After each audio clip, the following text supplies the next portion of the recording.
ici au sein de l'hémicycle. Le visage un peu fermé, on constate à la télévision.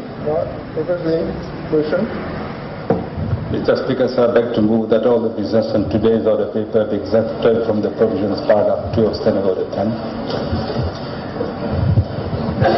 The question is that all the business on today's order paper be exempted from the provisions of paragraph 2 of Standing Order 10. Those in favor say aye. Those against say no. The ayes have it. Statements by Ministers none. Public bill for the Mr. Speaker, sir, I move that the appropriation 2014 bill be read the first time.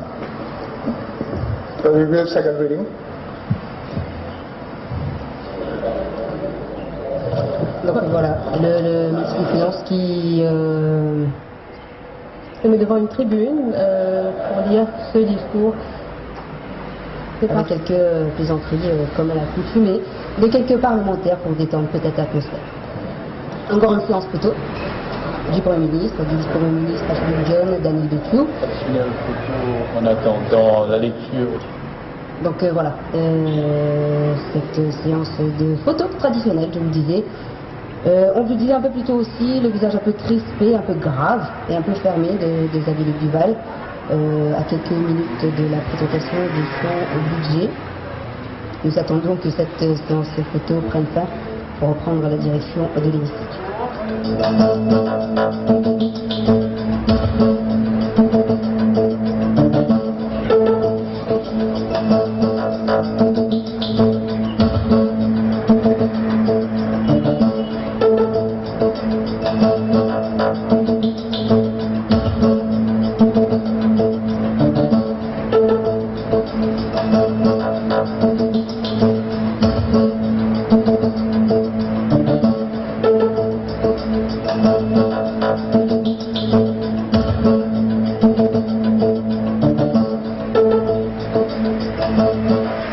Donc à l'écoute de Radio One, 17h passées de 6 minutes, nous attendons de prendre la direction de l'hémicycle de l'Assemblée nationale dans quelques secondes maintenant pour écouter le discours budget de Xavier Luc Duval.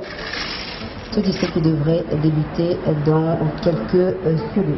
Nous rappelons également, on verra, que nous allons proposer à nos auditeurs, comme chaque année d'ailleurs, une traduction simultanée de ce grand oral. Voilà, c'est parti pour le budget 2014, un budget du par Xavier Luc Duval.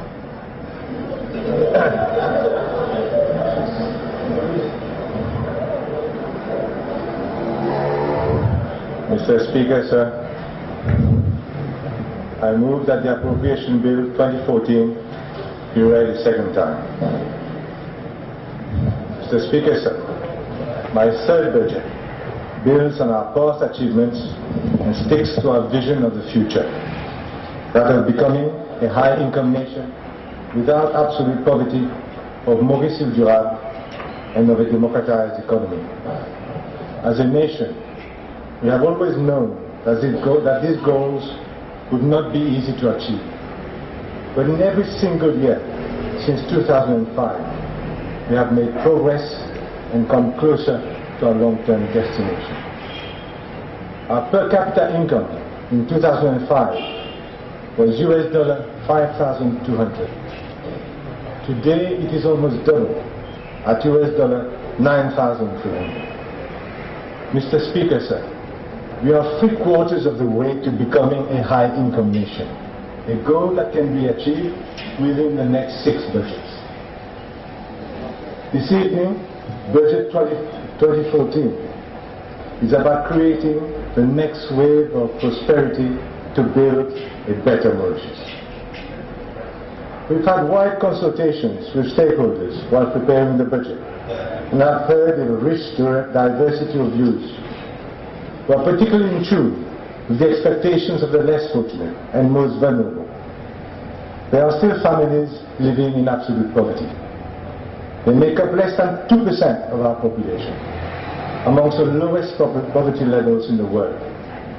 But we cannot and will not ignore their plight. They expect government to continue being compassionate, to go on standing by them, and to help them find a way to a better life. Mr. Speaker, sir, Budget 2014 responds in a positive and effective way to the hopes and aspirations of the population. It opens vast new economic space that will bring about the next wave of prosperity. To realize that goal, Budget 2014 sets out a clear two-pronged strategy to invigorate investment and growth and build a modern, inclusive and caring society. Mr. Speaker, sir, before announcing the measures and policies for 2014, I will review the global economic outlook. Last year, encouraging news kindled the hope that the global economy would be on a more solid recovery path. At this time last year, the IMF showed that the world GDP would grow by 2.6% in 2013. But the main economic powerhouses have done worse than expected, and so have emerging economies. The growth forecasts for India, South Africa, Brazil and Russia have been significantly reduced. For India, growth has been reduced from 6% to 3.8%. For South Africa, from 3% to 2%. For Brazil, from 4% to 2.5%. And Russia, from 3.8% to only 1.5%. As a result, in October this year, the IMF reviewed its growth forecast for the world economy to a disappointingly low 2.9%. And what is even more relevant for an open economy like ours is that the growth forecast for the world trade volume has also been reviewed downwards by the IMF from 4.5% to 2.9%. On the domestic front, according to Statistics Mauritius, our economy is expected to expand by a good 3.2% in 2013. All sectors, except construction, are expanding. The inflation rate has gone down to an estimated 3.6%. The unemployment rate is at 8.3%. Investment as a ratio of GDP is 21.2%, and foreign direct investment is expected to total 10 billion rupees. Our foreign exchange reserves are a very respectable 27.6% of GDP. The external current account deficit has fallen to 9.9% of GDP, and we will have a record surplus in the overall balance of payments of 16.8 billion. The resilient performance of our economy is reflected by our stock exchange, with a growth of around 18% since the beginning of the year. Mr. Speaker, sir, for another year, we've had to deal with a crisis of demand in our main markets, a crisis that is not of our making. Had it not been for our timely and well thought out policies, the setbacks could have been very severe. This government has successfully focused its efforts on supporting industries and on procuring jobs, and has brought better congruence between monetary and fiscal policies. Despite the global crisis, Mauritius stands amongst a handful of countries that have seen their sovereign debt rating upgraded. And this, Mr. Speaker, sir, can only happen with the fundamentals are strong. Thanks to our renewed efforts, Mauritius has this year, for the first time ever, become the most competitive economy in Africa, according to the World Economic Forum. However, we will not move forward by looking in the rearview mirror. Rather, we will move ahead to build a better world. Mr. Speaker, sir, 2013 is turning out to be another year of responsible fiscal management, despite unexpected external shocks. The budget deficit is estimated at 3.7% of GDP, of which 97% is due to investment expenditure.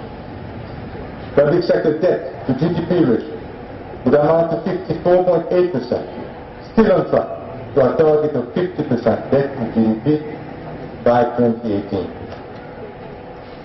Looking forward now to 2014, the global economy is forecast to grow at around 3.6%. There are encouraging signs of improving activity in advanced economies, whilst growth in many emerging markets has moderated. There are still downside risks, such as the ongoing US fiscal deadlock. As we create new dynamics for growth, we expect to do better in 2014 and achieve a growth rate between 3.8% to 4%. We are expecting all sectors to grow, except construction, which should fully recover by 2014 as a result of the measures in this budget. Our policies should also curb any rise in unemployment. Mr. Speaker, sir, as long as the era of global uncertainty prevails and job creation is threatened, this government will stick to its priority of economic growth. But growth not for its own sake. With higher economic growth, we can put more of our youth and women in employment, increase purchasing power, empower and raise the standard of living of the population. Government will be able to invest more in healthcare, in the education of our children, pay higher pensions to the elderly, improve the welfare system, continue programs such as subsidies, and secure a better quality of life for all. Mr. Speaker, sir, without growth, Mauritius is going nowhere. Growth matters. Mr. Speaker, sir, I will now elaborate on the policies to invigorate investment and growth so that we can create the next wave of prosperity. Mr. Speaker, sir, my first priority is to further strengthen macroeconomic fundamentals. Sound macroeconomic fundamentals have strategic long-term significance for our country as they inject global confidence in our economy. We have seen how spending the way out of an economic downturn can bring countries down to their knees. We do not want to go down this route. We have seen also the severe stress that austerity can put on an economy and its population. We do not want to use that route either. Government has been able to steer the economy away from these two extremes and will continue to do so. We will stay on the course of fiscal prudence, not just for sound financial mathematics, but most importantly for macroeconomic stability, for growth and for jobs. Mr. Speaker, sir, at every turning point in our economic history, infrastructure has played a critical role. Now more than ever, our physical infrastructure must be modern, efficient and comprehensive to support growth, job creation and build a better Mauritius. This is why government will invest a total of 18.4 billion rupees in 2014 and 54.7 billion rupees over the next 3 years. In line with our plan to lay the foundations for the next economic architecture, public sector investment in the medium term will be focused on infrastructure for greater connectivity with the rest of the world, more fluid traffic flows, efficient and safe public transport, and the regular supply of water at competitive prices. This is our Build Mauritius plan. Connecting to the world, to the rest of the world for the movement of goods, services and people is pivotal to our economic ambition. The new airport, the new terminal at Sir Siusagar Ramgoolam Airport bears out not only our commitment, but also the kind of standards that we set when building the Mauritius of tomorrow. Mr. Speaker, sir, the investments made in the airport have opened vast prospects for strengthening the services network in the aviation industry. Government wants to seize that opportunity to foster around the airport the creation of a new pillar of our economy. Thus, Mr. Speaker, sir, we will promote the development of an aviation hub as part of our Build Mauritius plan.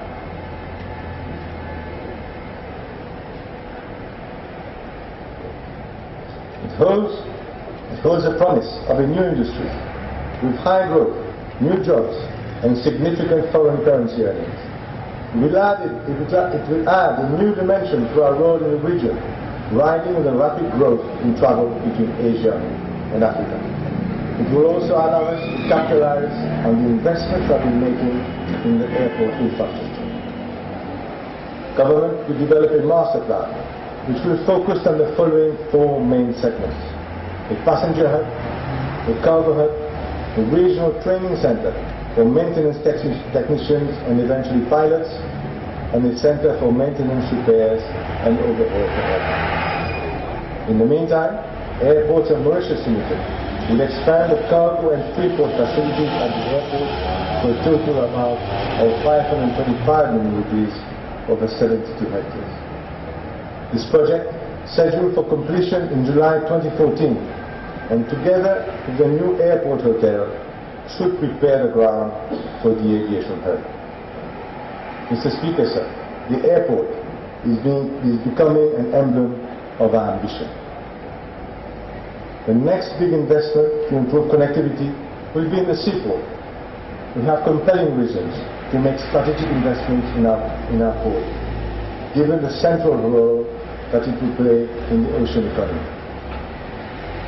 Thus, future investments include the extension of the quay at the Mauritius Container Terminal, deepening of the navigation channel so as to accommodate third-generation container vessels, construction of the cruise terminal building at the Christian Decotier Terminal, upgrading of the multi-purpose terminal, and construction of access road and other works at Fort William.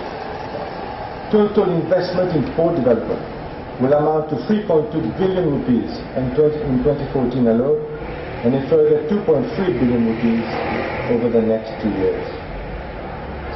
Government will facilitate the setting up of a logistics park to expand port facilities on some 65 hectares within the Jinfei zone. This will include space for container depot, warehousing, land assembly, and other logistics-related activities.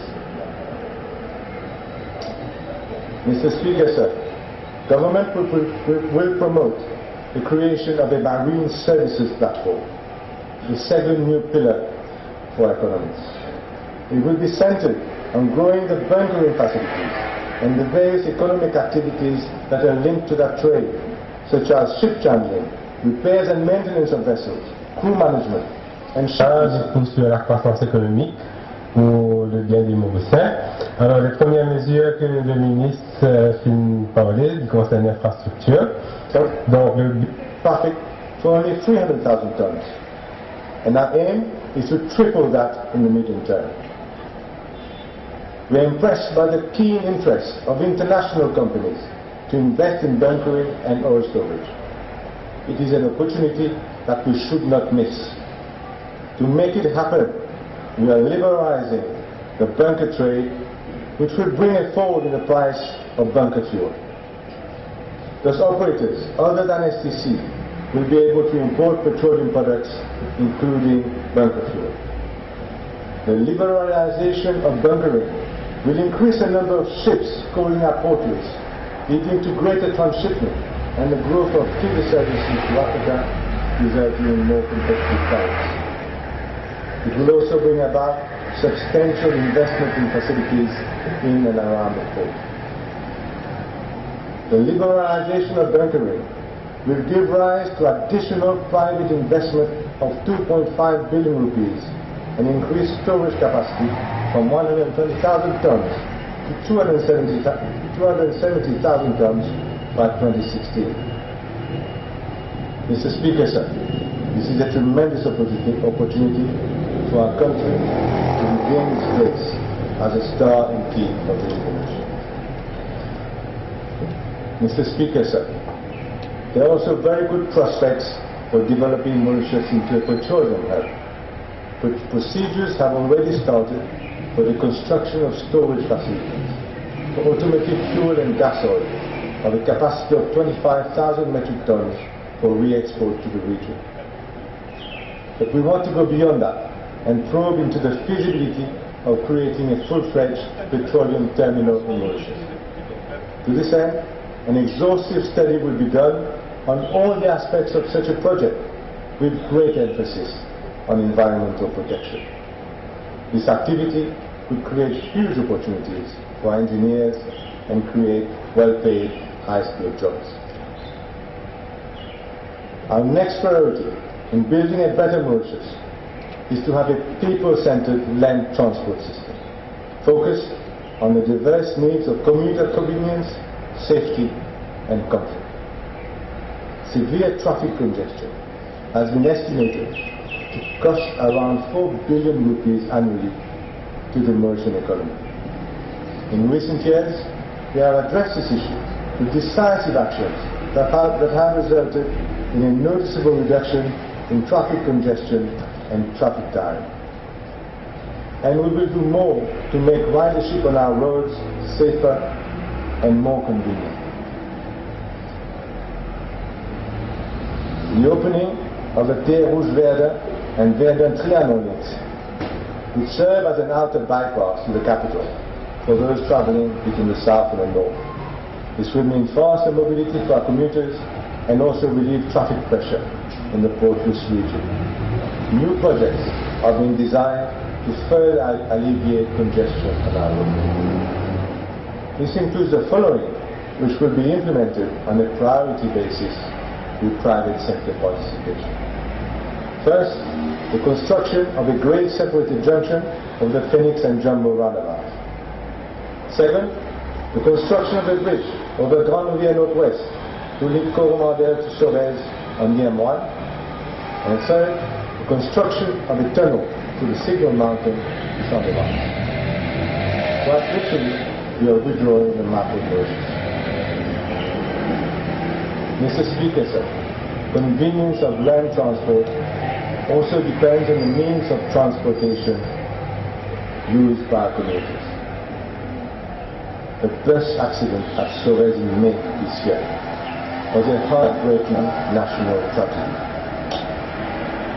We are today announcing a comprehensive bus replacement mechanism to enable the purchase by our bus companies of up to 200 modern semi-low-floor buses annually.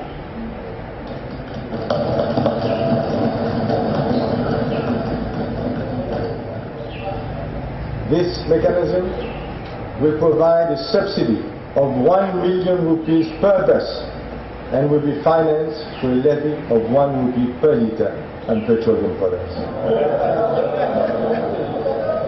I'm also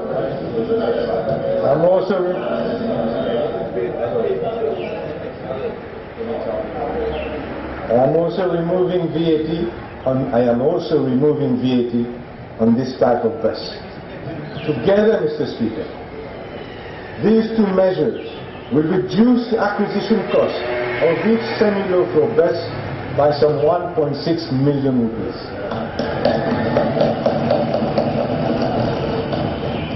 Mr. Speaker, sir, over 600,000 of our citizens use buses every day.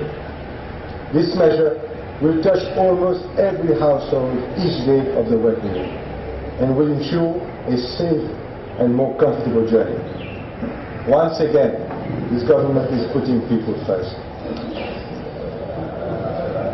These new generation buses are equipped with the latest safety features. They are environmentally friendly, more comfortable, and are easy to board, especially by the elderly and the handicapped. I am appealing to bus owners to make maximum use of these new purchasing facilities, and I am sure that government's appeal will not go unheeded. Mr. Speaker, sir, the National Transport Corporation, NTC, on its part, has embarked on a restructuring plan which includes the purchase of 65 new buses. Bids have already been received and will soon be evaluated. A further 100 buses, this time of the semi-low floor type, will be purchased by NTC in 2014. Following the visit of the Prime Minister to Japan, procedures have already started to acquire these buses. NTC is presently proceeding on a complete overhaul of all safety features on its existing fleet of buses, and responsibility for repair and maintenance is being transferred to manufacturers' authorized agents for all new buses purchased. Mr. Speaker, sir, we will also prescribe regulations to make it mandatory for all newly imported vehicles of 5 tons and above to be equipped with state-of-the-art safety devices and tracking systems. In addition, a more rigorous annual medical checkup will be introduced for all heavy-duty vehicle drivers. Taken together, these measures emphasize the primacy of safety on our roads. Mr. Speaker, sir, government is progressing on the Mauritius Light Rail Transit project between Kirpik and Port Louis in the first phase. Under a government-to-government arrangement, the Singapore Corporation Enterprise is providing advisory services to prepare the project.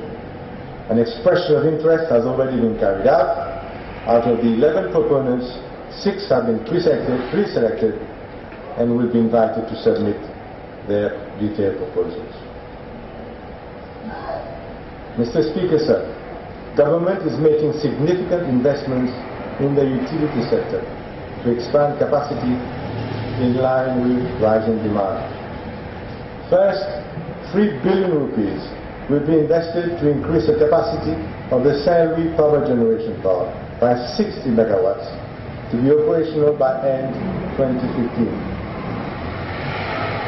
Second, in line with the Maurice Durable vision of the Prime Minister, the CEB has embarked on a series of power purchase agreements on renewable energy projects with the private sector.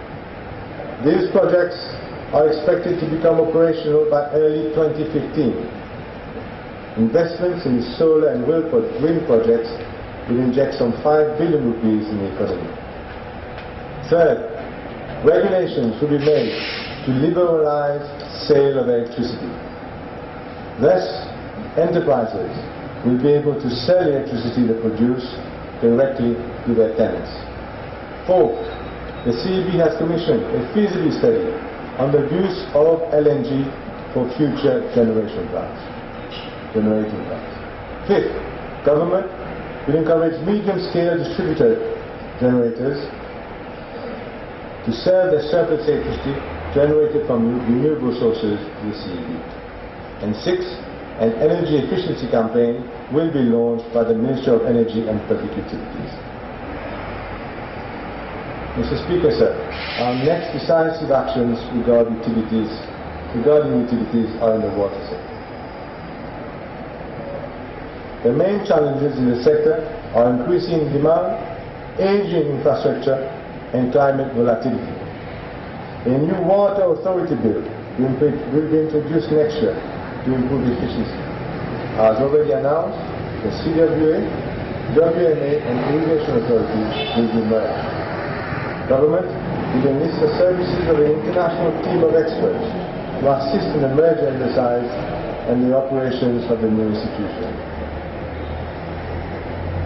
I am providing an additional 1.3 billion rupees to continue the program of replacing oil pipes and introducing state-of-the-art technology to operate and monitor the water supply system in Upper Marobakwa. The project should be completed in 2016. Moreover, we are providing 470 million rupees to complete the Pai water treatment plant. This will ensure an uninterrupted supply to Port Louis and neighboring areas. As regards investments in the wastewater sector, some 78,000 premises have already been connected to the sewer system. In 2014, some 3,000 new connections will be completed in Central Cattleboard, Sudnak and Belrose.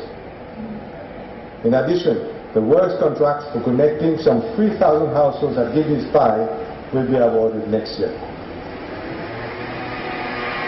Mr. Speaker, sir, to execute the various projects under the Build Mauritius plan, we are setting up a Build Mauritius fund, which will be a special fund under the Finance and Audit Act. Mr. Speaker, sir, I now turn to the third priority of the budget, which entails measures to lay the foundation for our next economic architecture. Today, a new wave of prosperity beckons us, and we can once again rise up to the challenges.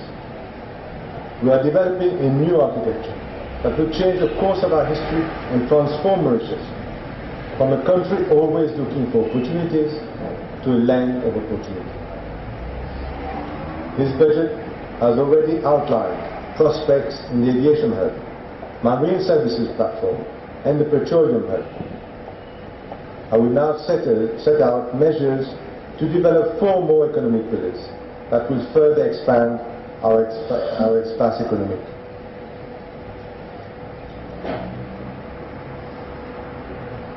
Mr. Speaker, sir, our marine territory has enormous potential. The Mauritius Maritime Zone is 2.3 million square kilometers, around the size of Western Europe. There are opportunities that can be seized in a number of clusters, including petroleum and mineral exploration, seafood and aquaculture, deep ocean water applications, marine renewable energies, and ocean knowledge. The Prime Minister has finalized a roadmap on ocean economy, which will soon be made public. The roadmap will define the strategy for each of these clusters. A national ocean economy task force is being set up to oversee implementation of the roadmap, supported by an Office for Ocean Affairs and Development, both at the Prime Minister's office. One of their first priorities is to develop a petroleum and minerals exploration and extraction framework agreement. In the near future, we're expecting some 6 billion rupees of investment in the 2 deep ocean water application projects which are already in the pipeline. A new faculty on ocean studies will be established at the University of Mauritius. Mr. Speaker, sir, these measures will create an ocean of new opportunities for our citizens, particularly our youth.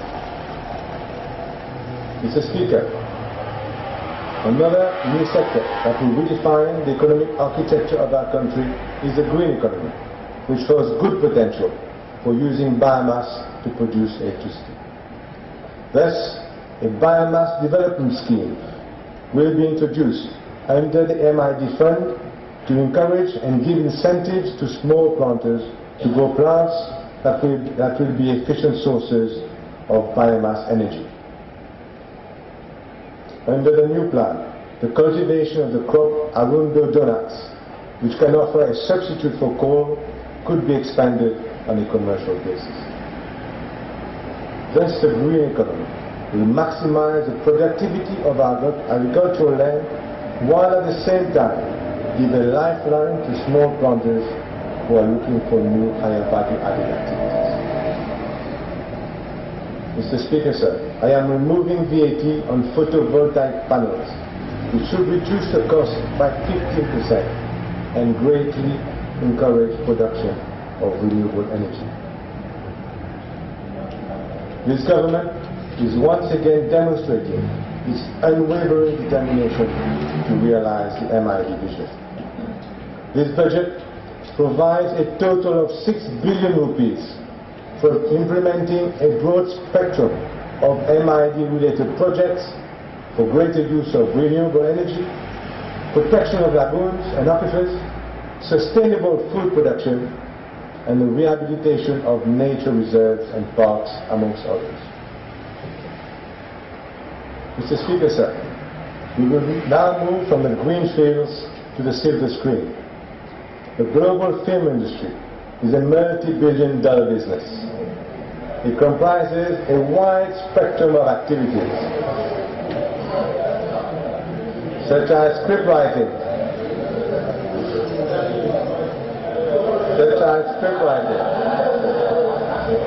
film production, post-production, and film festivals.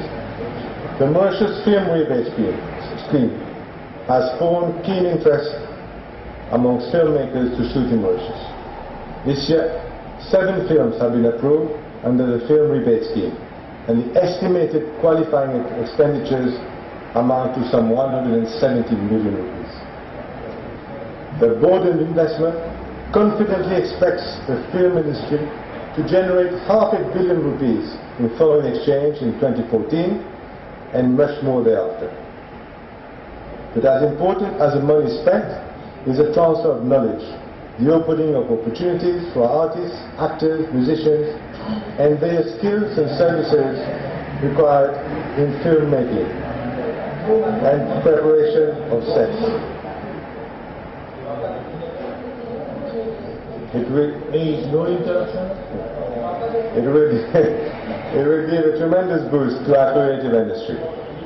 To empower young people, Mr. Speaker, sir, to develop a career in the film industry, the Youth Employment Program will design targeted courses for the film industry, and I'll perhaps invite my colleagues if they're interested. Mr. Speaker, sir, laying the foundation for the next economic architecture will not be limited to activities within our frontiers, but extend to the wider region. I will now announce our actions on the expanded Africa strategy. I'm pleased that our ongoing Africa strategy, first introduced in Budget 2012, has been a notable success. This year, we will go even further to support and empower our enterprises to do business in Africa. Mr. Speaker, sir, many of our enterprises are seeing good investment opportunities across the country. However, there are several challenges in their way. They see the benefit of having government as a partner in their ventures. Other countries, like China, India, and Brazil, are developing new bundles to support their enterprises.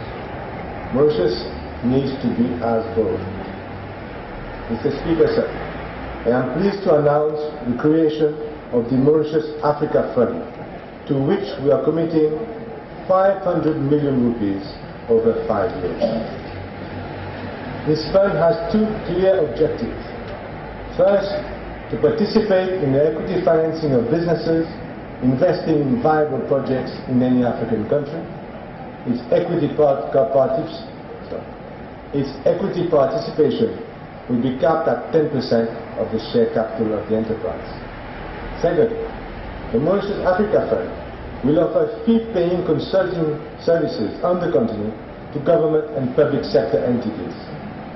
This will have the added benefit of providing work to our professionals and consultants. Many Mauritian companies are seeking to expand their exports into African markets. Government will support them in their efforts. I'm pleased to announce that government will provide a subsidy of 25% of the freight costs on containers exported to all African countries except South Africa and Madagascar. This will be up to a maximum of $300 per container. Export credit insurance guarantee is essential to cover additional risks when exporting to unfamiliar markets. Very often, the premium can be exceedingly high. To address this issue, government will provide a 50% subsidy on the cost of credit guarantee insurance for exports to Africa.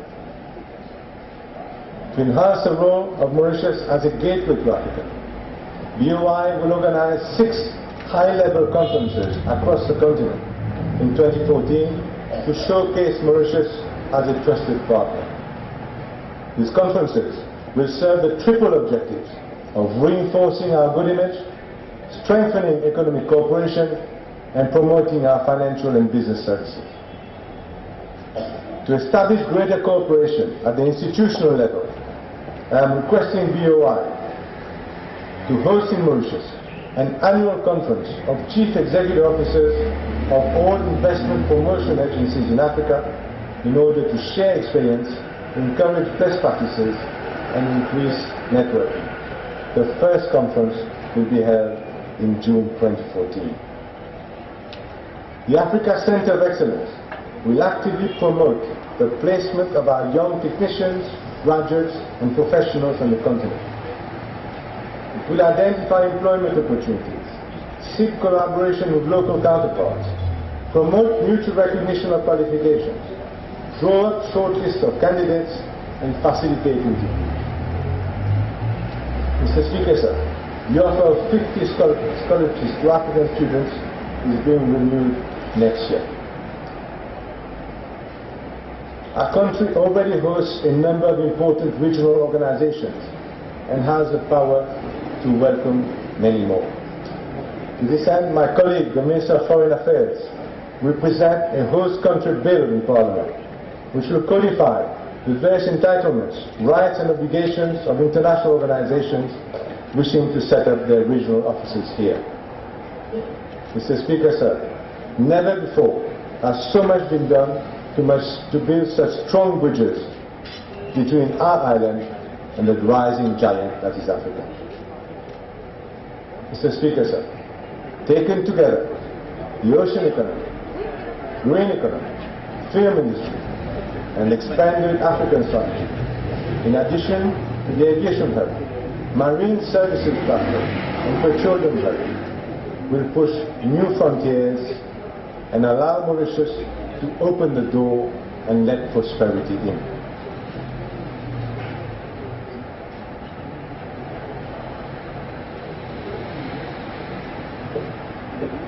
Mr. Speaker, sir, I now come to the next component of our strategy on investment and economic growth. It is about building a world-class investment planning. A lot has already been achieved, and today government will introduce more groundbreaking to boost investment and fast-track major projects.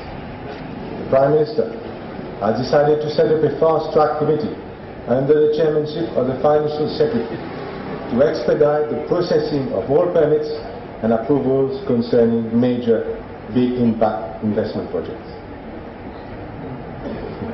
The committee will also comprise representatives of the Prime Minister's Office, the Board of Investment, and other concerned ministries. This measure should result in 20 billion rupees worth of additional projects over the next few years. The Investment Promotion Act and the Non-Citizens Property Restriction Act will be amended accordingly. Consequential amendments will be brought to the Planning and Development Act, Building Act, Morcellement Act, Environment Protection Act, Local Government Act, and Sugar Industry Efficiency Act. Mr. Speaker, sir, the delays in the delivery of building and land use permits are one of the factors restraining economic growth and have been a recurrent source of complaint. Thus, I am pleased to announce that my colleague, the Minister of Local Government, will create a central e-monitoring system at his ministry to track all applications for building and land use permits, whether relating to municipalities or district councils. All relevant bodies will connect themselves to the e-local government portal, and applications for building and land use permits will be made online to allow movement of data and issuance of permits electronically. Permits will be delivered within 14 days of application. We are also amending the relevant legislation to require a CWA, CEB, WMA, Health and Fire authorities to give their clearances within 1 week of receipt of the online submission. Once the deadline is passed, the silent agreement principle will apply. We are also bringing the necessary amendments to provide for business facilitation in the tourism sector. Thus, it will no longer be necessary to have prior clearances from Fire and Health, Police and Mauritius Revenue Authority before relevant permits or licenses are issued by the tourism state. Mr. Speaker, sir, a pool of talent is a must in our country if we want to build a better Mauritius for all. We are taking several steps to attract more high-caliber professionals to Mauritius. First, we are abolishing the bank guarantee needed for the application of occupation and residence permits, along with the revision of fees for permits. Second, to facilitate the application process, a integrated online system will be implemented before the end of the year for occupation permits as well as visas. Third, the BOI will step up its communication campaign to bring the number of professionals under occupation permits from the current 4,200 to 5,000 in the short term and to 10,000 in the medium term. High net worth individuals who have chosen to retire in Mauritius will now have the right to purchase an appointment upon a minimum transfer of USD 120,000 at the time of application. So, Speaker, sir, it has been calculated that high caliber professionals and high net worth individuals annually inject some 5 billion rupees in our local economy. Mr. Speaker, sir, the traditional sectors continue to be the backbone of our economy. I will now turn to measures that will bolster growth in these sectors.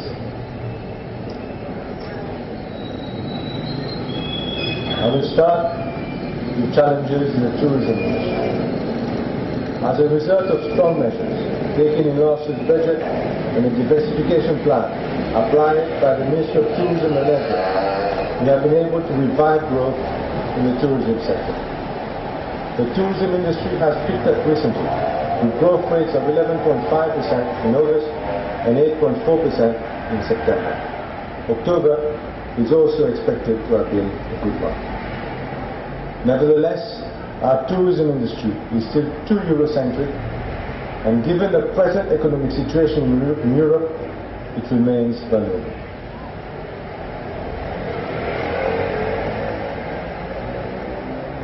Around stronger marketing, improving air services, filling hotels in the low season, and improving our tourism product. To face tough and new competition, we will strengthen coordination between government and all stakeholders. We are thus setting up a joint public-private tourism committee to look principally at destination marketing strategy. Mr. Speaker, sir, in 2014, Air Mauritius will operate 5 flights a week to China from 0 flights in 2012. This clearly underscores our success in that market and is the result of a close partnership between government and our national airline, including direct financial assistance. MTPA will continue its efforts to attract more flights from existing and new markets. Amongst other new developments, Emirates will start a daily service using Airbus A380 aircraft in mid-December, and TUI Airlines will operate a new weekly service from London using the Dreamliner in April next year. And every effort will be made to generate flights from new markets. Going forward, government will seek to renew the successful partnership for flights in other emerging markets. There will be heightened priority on flights to Russia. MTPA will redouble its efforts to promote Mauritius on the African continent as a prelude to enabling direct flights and as part of the Africa strategy. In order to increase further our attractiveness, Air Mauritius will develop, offer and actively market a dual destination strategy to tourists from Asia at attractive rates. Mr. Speaker, sir, emerging markets have great potential, and Mauritius will accelerate its national preparedness to cater for the needs of these new customers. These include language training, people skills, cuisines, investment in signage, and investment in landmark photo spots. Mr. Speaker, sir, whilst our hotels are generally full during the peak season, during the low season, occupancy rates can be dismal. There's a felt need to improve tourism seasonality patterns. I'm thus providing 25 million rupees as a special fund to boost arrivals from regional destinations during the low season. This fund will provide financial incentives for short-haul regional flights. Hoteliers and service providers will be invited to join in this promotion exercise. The special fund will also be used in collaboration with the airport authorities to generate greater transit stopover passengers.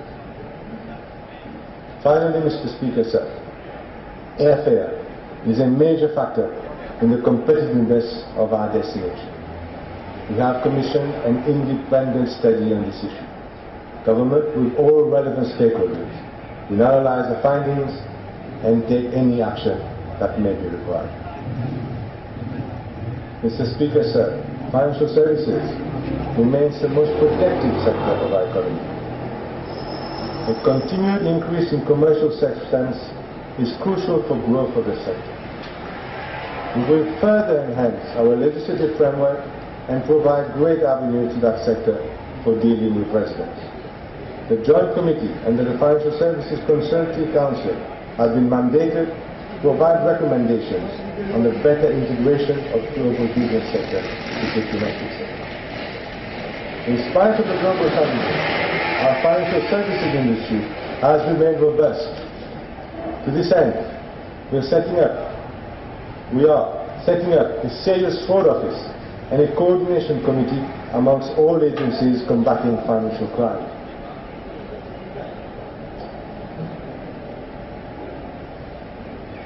Redefining the terms financial crime to capture an offence under the various existing acts and banking laws, amending both the Bank of Mauritius and the Financial Services Act to strengthen their respective regulatory functions, transferring the responsibility for licensing, regulation and supervision of credit unions from the Register of Associations to the Bank of Mauritius, and similarly for money lenders which are presently under the control of the Accountant General.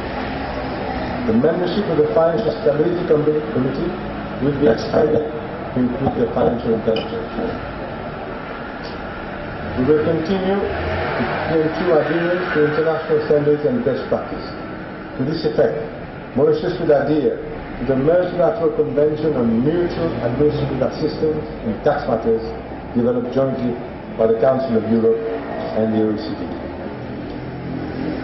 Mr. Speaker, sir, operators in the global business sectors have clearly understood that to continue to prosper, they need to diversify their marketplace. Supported by Africa studies, some 60% of new companies formed in the global business sector are already targeting Africa. Meanwhile, we set up a joint public-private sector financial services promotion committee to implement a targeted promotion campaign in line with the expanded Africa approach and to reinforce our reputation as an international financial sector. I am providing for a special fund of 50 million rupees for this purpose. To enhance the offering of our global business sector, we are also amending the Investment Promotion Act to include investment in initial public offerings IPOs as a qualifying business activity for the purpose of granting permanent residence in Mauritius, and the Investment Promotion Real Estate Development Scheme regulations to allow GBL1 companies to purchase residential property in Mauritius under the IRS RES schemes. Mr. Speaker, sir, much has been done since 2005 to enhance the product offering. To open up new avenues for growth, we will introduce a new bill on captive insurance, which has the potential to make Mauritius a captive insurance jurisdiction of choice. To support the vision of Maurice Duval, the Stock Exchange of Mauritius will introduce a sustainability index that will showcase companies listed on the stock exchange that are actively promoting the sustainability cause. In addition, the SEM will promote a new social impact exchange to develop Mauritius into a regional center for investments that have a positive social or environmental impact. We will also encourage further democratization of the economy. SICOM Limited will be listed on the Stock Exchange of Mauritius with shares offered to small private investors in private. Mr. Speaker, sir, one of the fastest growing sectors of the economy that has been creating jobs for our youth at a rapid pace is the ICT BPO sector. It accounts for 6.4% of GDP and provides employment to more than 18,000 people. It is nonetheless a sector that must continuously adapt to change to stay globally competitive. The Ministry of Information and Communication Technology will focus on further reducing cost of bandwidth, improving connectivity, guaranteeing quality, and developing skills. Mr. Speaker, sir, I am pleased to announce that the tariffs for international private researchers will be reduced by another 16% as from January 2014. This adds up to a total cut of 80% since 2005. Connectivity is essential for reliability, redundancy, and speed. Mr. Speaker, sir, some 8,000 homes have already been connected this year to fiber cable. Next year, an additional 50,000 homes will be connected, offering speeds of up to 30 megabytes per second, amongst the best in the southern hemisphere.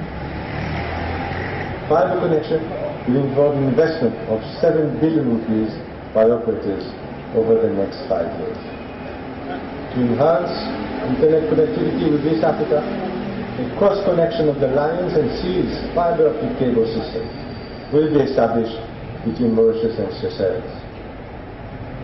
Mr. Speaker, sir, quality of service is as important as competitive pricing. Internet service providers will now be required to guarantee to consumers a minimum service level for given internet package.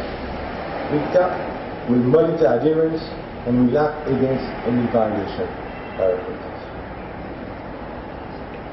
In July 2013, government and stakeholders in the ICT sector created the EBAN Accelerator, a state-of-the-art facility which allows young application developers to code, grow, and become an integral part of the new internet economy. Government firmly believes in the potential of these young talents and will provide for a second accelerator in 2014 in Portuguese. I now turn to agriculture.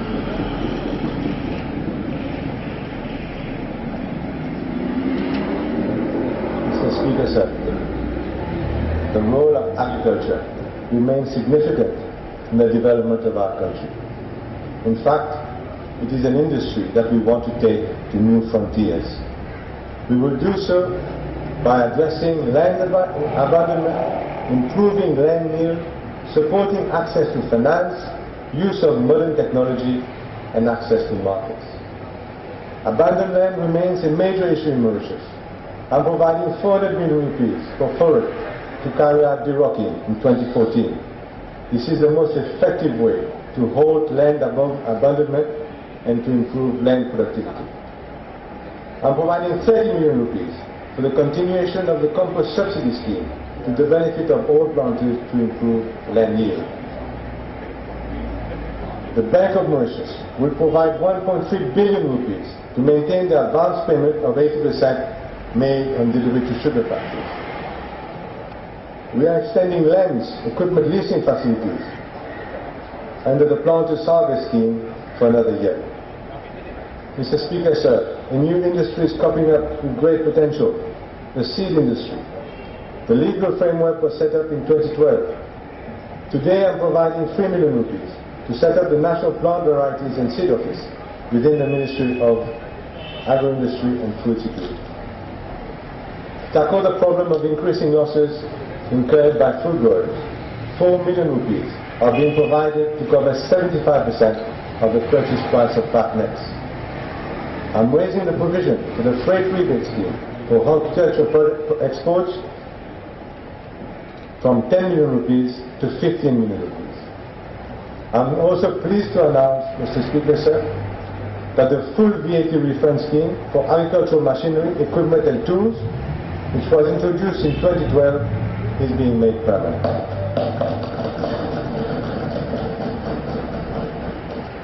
Mr. Speaker, sir, consumers are increasingly concerned with the extensive use of pesticides and other chemicals in agriculture.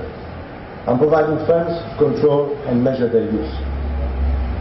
Mr. Speaker, sir, animal breeders will also henceforth benefit from a 50% grant on livestock schemes implemented under the Food Security Fund. I'm providing 4 million rupees for another salle de découpe as a marketing facility for pig breeders. Mr. Speaker, sir, as regards the seafood hub, 2.1 billion rupees will be invested in tuna fisheries next year. This is in addition to 2.6 billion rupees being injected this year in purse seiners and in a fish processing factory. The expected investment could bring in some 40,000 tons of fish annually and export revenues of some 2.4 billion rupees. Marine aquaculture on an industrial scale is taking off.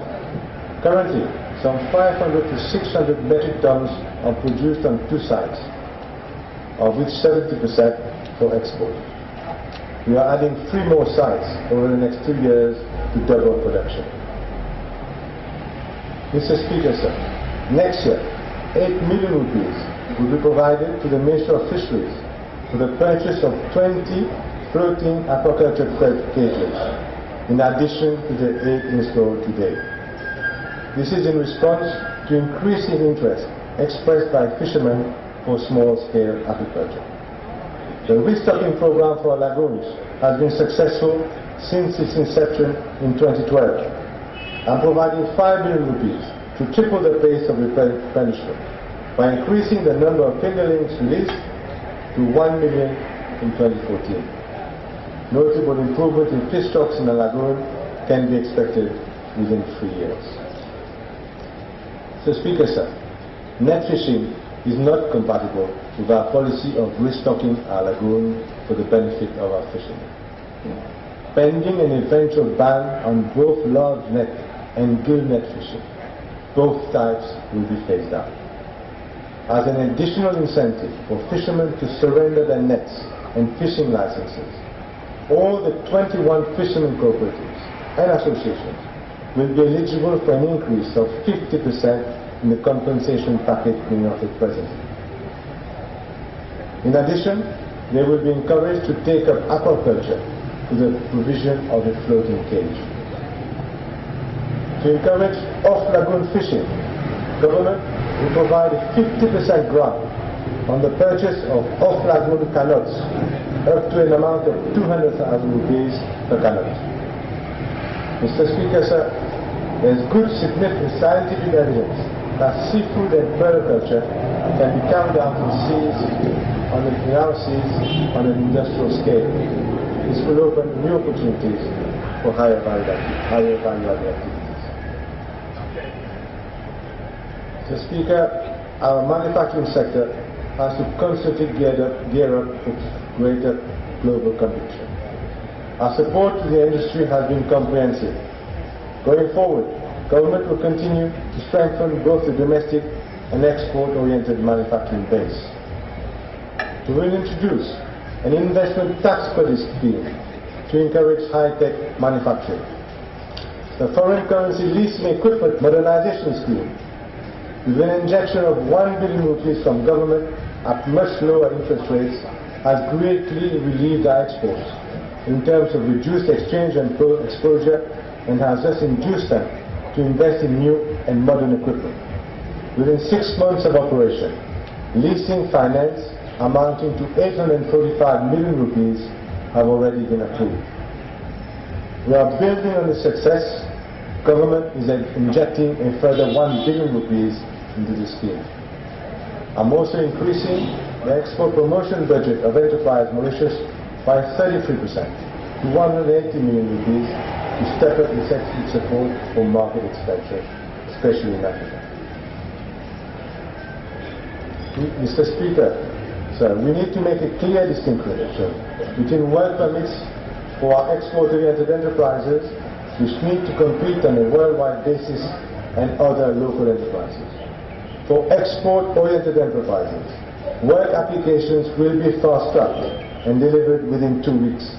For these enterprises, annual work permit fees for employees after the 5th year of employment will be reduced from rupees 10,000 to rupees 6,000. Mr. Speaker, sir, economic democratization is a linchpin of this government's program.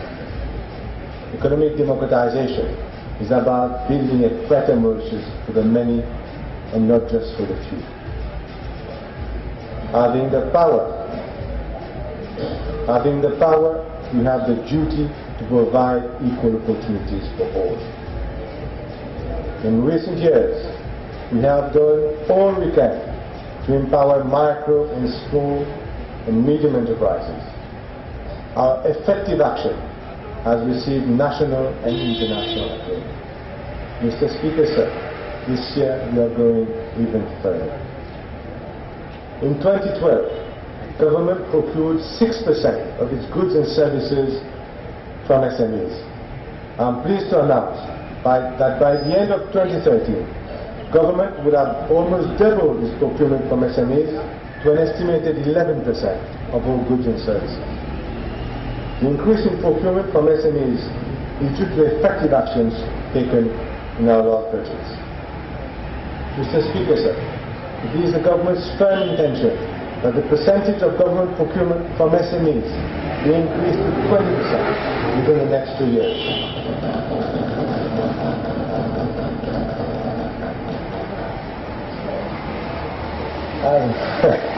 As our deep reforms continue to bite, we will expand our support as follows.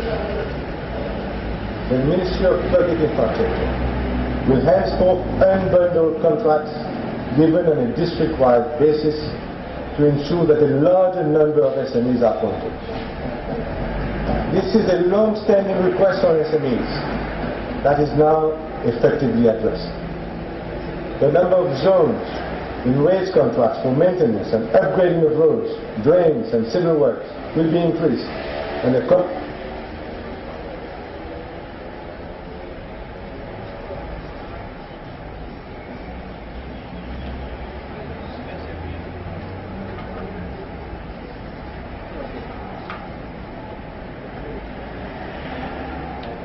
will hold a series of courses targeted to SMEs to help them understand and take part in government procurement. The Ministry of Business will organize a National Inclusive Business Award to recognize efforts by large businesses to support SMEs. Mr. Speaker, sir, an online presence can significantly enhance the visibility of business.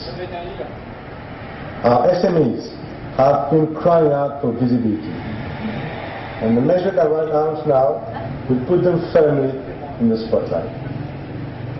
It is this government's intention that in 2014, all SMEs in Mauritius should have an online presence. Government will therefore provide a free basic website to all SMEs. More elaborate websites costing up to 6,000 rupees will be given a subsidy of 50%. These websites will be provided through the EBEN and Portrace accelerators. Following last year's success, we are maintaining the refund scheme to SMEs of 200,000 rupees per annum for participation in international fairs. This will cost a further 50 million rupees in 2014. The SME Financing Guarantee Scheme which we introduced in December 2011, has exceeded expectations. In less than 2 years, close to 2,000 applications have been approved for an amount of 2.5 billion rupees. Building on this success, we have once again secured the cooperation of the commercial banks, which will commit an additional 2 billion rupees to extend the scheme to 2016. Small companies, small enterprises with an annual turnover of less than 10 million rupees generally cannot access finance because of lack of collateral. I'm pleased to announce that government will introduce a new loan guarantee scheme for small enterprises. This will remove the need for them to provide collateral and third-party guarantees.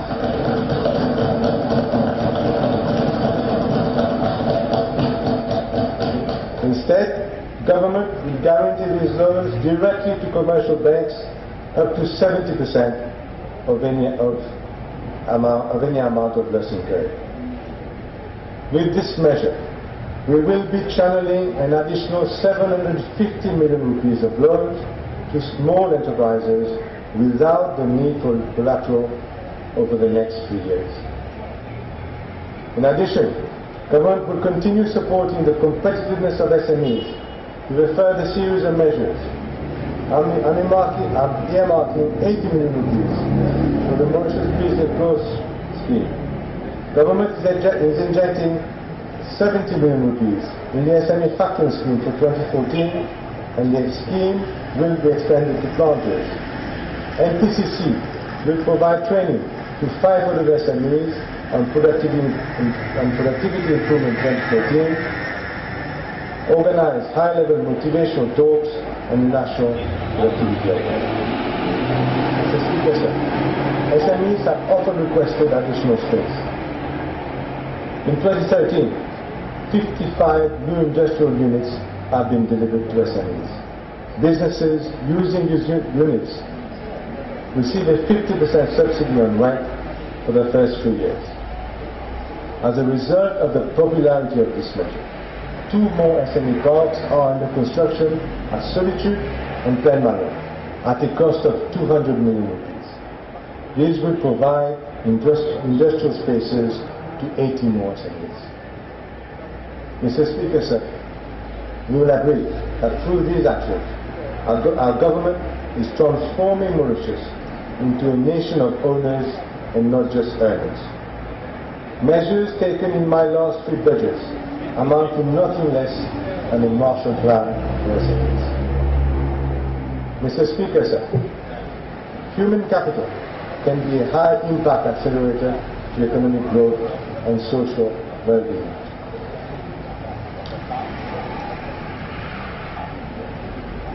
We are allocating 14.8 billion rupees to the education sector as a whole, an increase of 11.2% over the amount spent last year. Our motivation is clear. A smarter Mauritius means a better Mauritius. This budget introduces measures that will inspire learning from the cradle and throughout our citizens' lives. Let me begin close to the cradle. I'm providing a one-off grant of up to 100,000 rupees to each of the 125 private pre-primary disadvantaged schools.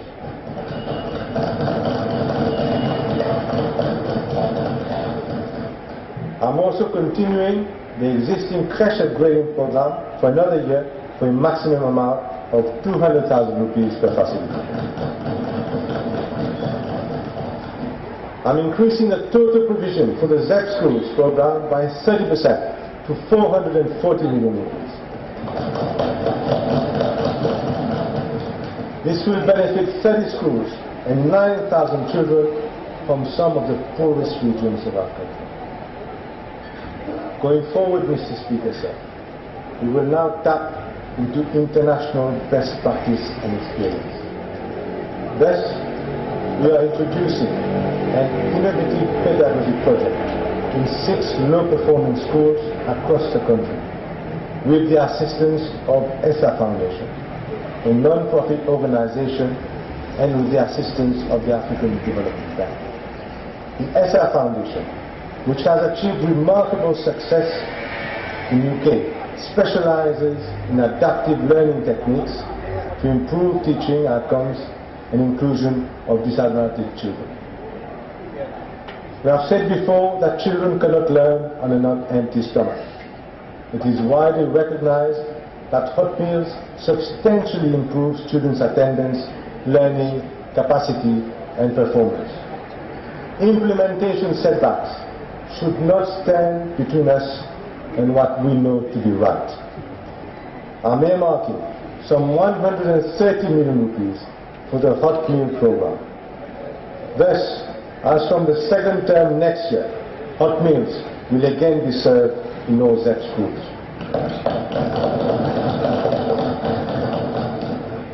These will be prepared under strict hygiene standards as per HACCP certification. ZEP schools will be equipped in a phased manner with appropriate kitchens and eating areas. In addition, 32 million rupees will be provided for the construction and extension of 3 special education needs centers in primary schools at Brigade Flat and Plain Manor, and 20 million rupees for the rehabilitation of the District Government School at Piole. Mr. Speaker, sir, I'm also empowering Parents Teachers Association in each public primary and secondary school with 200,000 rupees for minor improvements. As our children move to secondary school, their requirements become more sophisticated. Last year, we announced measures to increase connectivity of schools. This year we are doing more. First, government will invest 87 million rupees next year to provide free Wi-Fi connectivity in all public and private secondary schools. Second, I'm providing 243 million rupees to supply digital tablets to students in public and private schools.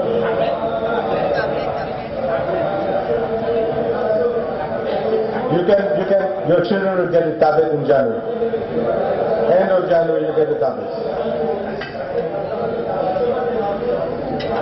Mr. Speaker, sir, this government keeps its promises. Exceptionally next year, the tablets will be given to students in both Form 4 and Form 5. Both.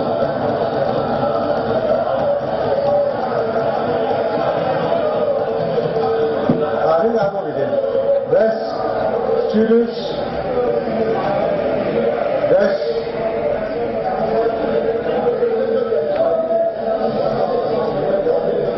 I want some silence, please. Let the minister proceed.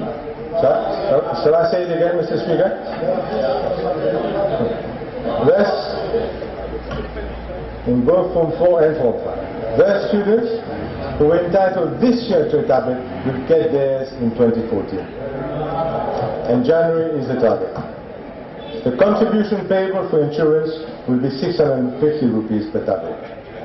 Third, children from families on the social register of Mauritius will be granted free internet access and will also be exempted from payment of the insurance.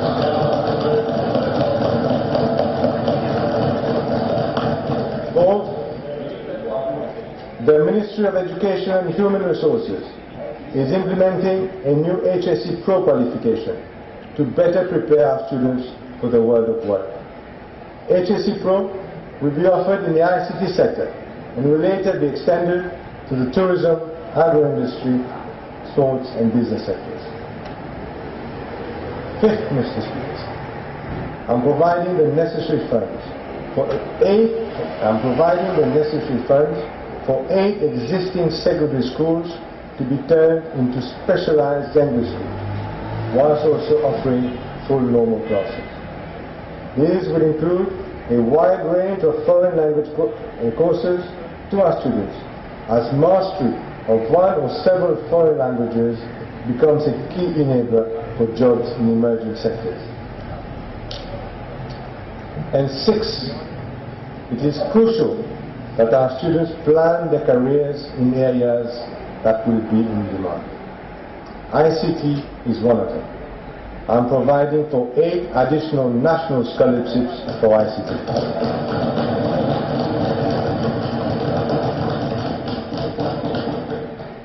Our citizens need the opportunity to learn and relearn throughout their lives. Thus, adult education will be given greater prominence in our education system. Henceforth, the Ministry of Education will use its school premises after hours to conduct a wide range of adult education classes, including, but not limited to, adult literacy. Mr. Speaker, sir, enrollment in tertiary education is increasing at a rapid pace. Currently, there are 50,000 students enrolled in tertiary education in Mauritius, compared to only 29,000 in 2005. It is a trend that must be encouraged, and to do so, we need imperatively to maintain a strong oversight on quality. First, the Mauritian Qualification Authority. The Mauritius Qualifications Authority is being placed under the Ministry of Tertiary Education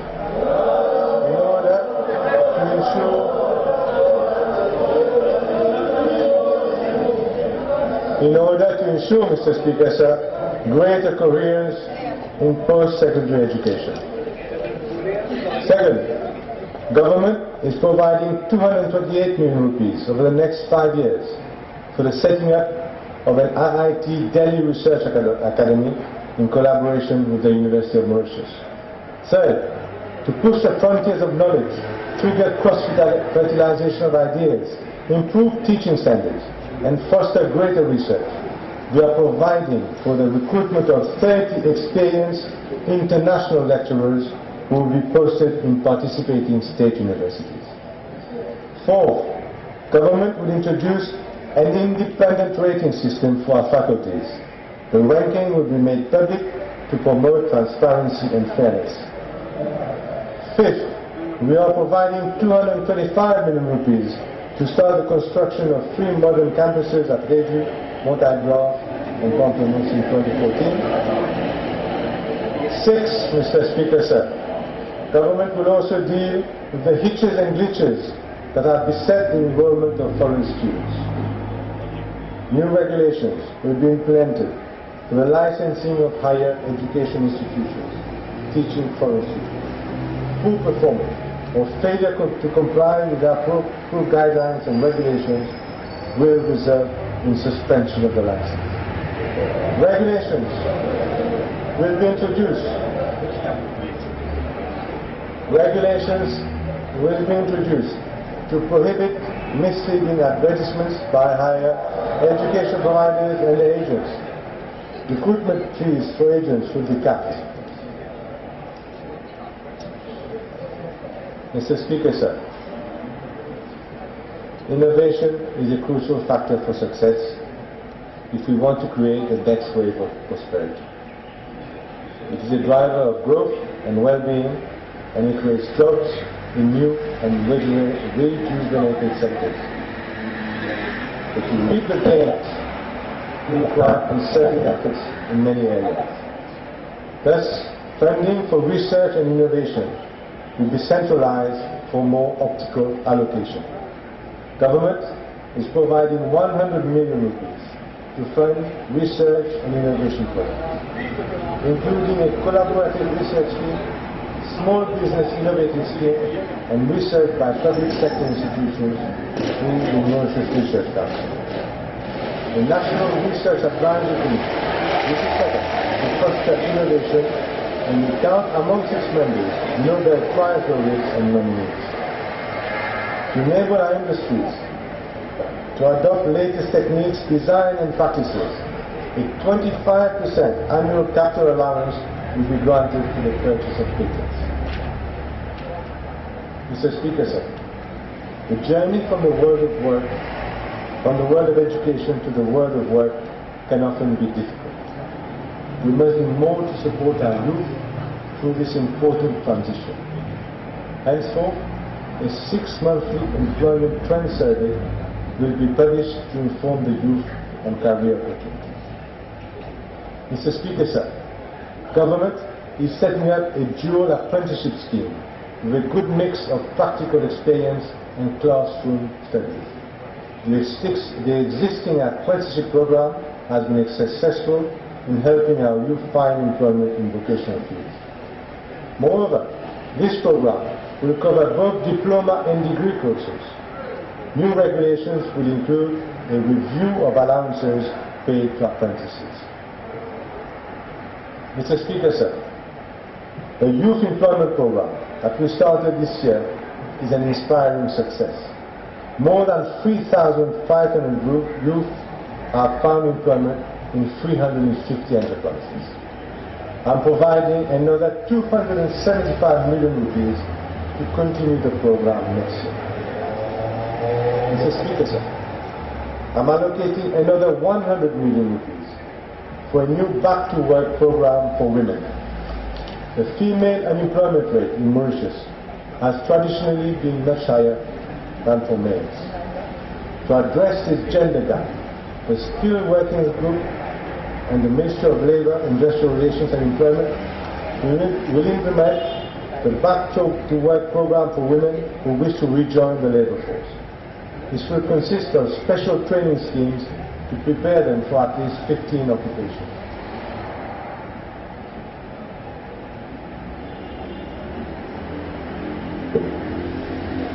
Mr. Speaker, sir, both foreign and local workers make significant contributions to wealth creation in our country. However, we must maintain the right balance to maximize the synergies. The Ministry of Labour, Industrial Relations and Employment will review the existing ratios of foreign to local workers to the different sectors of the economy to determine the number of work permits to be issued. For local enterprises, work permits will be granted on the basis of scarcity area. Government is removing the exemption from payment of the levy, National Pension Fund and National Savings Fund applicable to foreign workers in the first 2 years of employment, except for those working in export-oriented enterprises. To raise more funds for training programs, we are reviewing the apportionment of the 1.5% levy going to the workfare program and the training fund for the next 3 years. We are amending the legislation so that 1% of employees' contribution will go to the training fund and 0.5% to the workfare program fund. Mr. Speaker, sir, wages should be in tune with the demand for workers in specific sectors of the economy. This is why my colleague, the Minister of Labour, has referred 14 remuneration regulations where workers are earning less than 6,500 rupees per month to the NRB for review. Government also wants to ensure that workers operate in a safe and healthy environment, that their rights are upheld and harmonious industrial relations prevail. We are thus increasing inspectorate capacity by 15 staff and providing for 2 special squads, one for the Labour Inspectorate and the other for the Safety and Health Inspectorate. Mr. Speaker, sir, I will now elaborate on our policies to build on the strengths of our democratic institutions. Every year, Director Holder in his annual audit report draws attention to a number of shortcomings in public sector management. The government is committed to address these issues. We are setting up an independent board of inquiry with the powers to review matters raised in the report of the Director of Audit and refer his findings to the Secretary to Cabinet for onward transmission to the public sector. Similarly, statutory requirements will be set for state-owned enterprises and statutory bodies to improve their accountability and performance management. Mr. Speaker, sir, I now turn to measures that will increase the effective delivery of public services for better Mauritius. I'm providing 50 million rupees for the implementation of a new civil service performance-related incentive scheme. This is in line with the recommendations of the PRD Report 2013. The performance agreement will be signed between the Secretary Cabinet and each accounting officer, stipulating the key performance indicators for each ministry. Mr. Speaker, sir, the budget implementation team in my ministry over the last 2 years has been a notable success. Project and program implementation units are now being set up in key ministries to provide the necessary in-house capacity to plan, execute, and manage projects within a set time frame. This will address recurrent issues such as cost overruns and delayed implementation. In addition, steps have been taken to streamline the processing of public sector projects examined by the Project Plan Committee. Mr. Speaker, sir, services must be provided to our citizens in the most effective and efficient manner. To this end, government is coming up with a civil service modernization program, including a new strategic policy unit under the Prime Minister's Office, a program to upgrade skills to the Civil Service College, and extensive use of technology for the delivery of public services. Mr. Speaker, sir, I will now elaborate on a strategy to build a modern, inclusive, and caring society.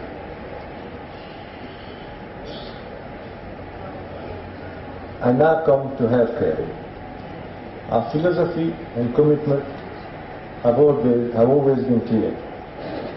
All our people must have access to quality healthcare so that they can live a long and enjoyable life. In this budget, we are providing 9.2 billion rupees for public healthcare. Mr. Speaker, sir, improvement at the primary care level can bring about a significant impact on the effectiveness as well as efficiency of the health system. This is why we are introducing a new scheme which will entail the posting of well-trained médecins famille in area health centers. In this context, an initial cohort of 40 doctors will be trained at the University of Bordeaux and London University, amongst others, to specialize in primary health care. So, Speaker, sir, this budget is giving special attention to two major killer diseases that affect almost every family in Mauritius, namely diabetes and cancer. To reduce the prevalence of diabetes in our population, we are adopting a comprehensive and coordinated approach, which will comprise the following: the National Diabetes Register and a National Diabetes Management System to improve follow-up care and treatment, a National Diabetic Retinopathy Grading Center, a structured diabetes foot care service, recruitment of 4 diabetologists, and a national campaign on prevention of diabetes. The growing incidence of cancer in Mauritius is one of the new challenges that we need to deal with. We must ensure that cancer patients receive proper treatment and care. To this end, a national cancer agency is being set up under the Trust Fund for Specialized Medical Care. The emphasis will be on early detection, diagnosis, and up-to-date information as regards treatment protocols available. The Ministry of Health and Quality of Life will also invest significantly in facilities, including 566 million rupees in the Victoria Hospital Catterbourne, that will comprise 6 state-of-the-art operating theatres and 4 new wards with a bed capacity of 120. 38 million rupees for the construction of 3 mediclinics at Goodlands, Stanley and Floréal, and 11 million rupees in 2 community health centres at Bejitongo and Phoenix, and an area health centre at Bamboo. To improve care and safety of services and to reduce overtime costs, We are providing for the recruitment of 33 specialists to implement a 24-hour service in all our regional hospitals, 36 doctors to implement the shift system in the accident and emergency units, 300 student nurses, and 400 attendants and healthcare assistants. Mr. Speaker, sir, in 2012, we more than doubled the maximum grant under the Overseas Treatment Scheme from 200,000 to 500,000 rupees.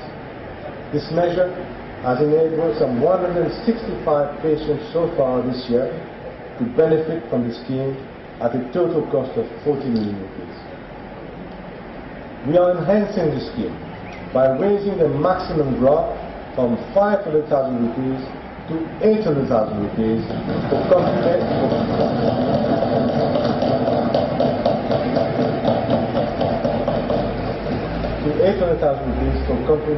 complicated treatments abroad.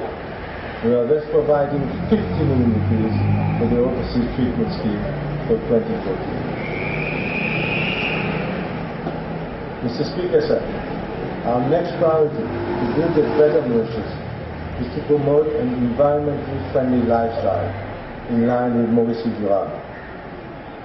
I will now announce the measures that are specific to the enhancement of the environment and building of a clean Mauritius. Mr. Speaker, sir, Mauritius is one of the most fortunate countries in terms of beaches. They are our national pride. They are the backbone of our tourism industry. Yet many of our beaches are losing their natural beauty due to erosion. We cannot let today's national assets become tomorrow's liabilities.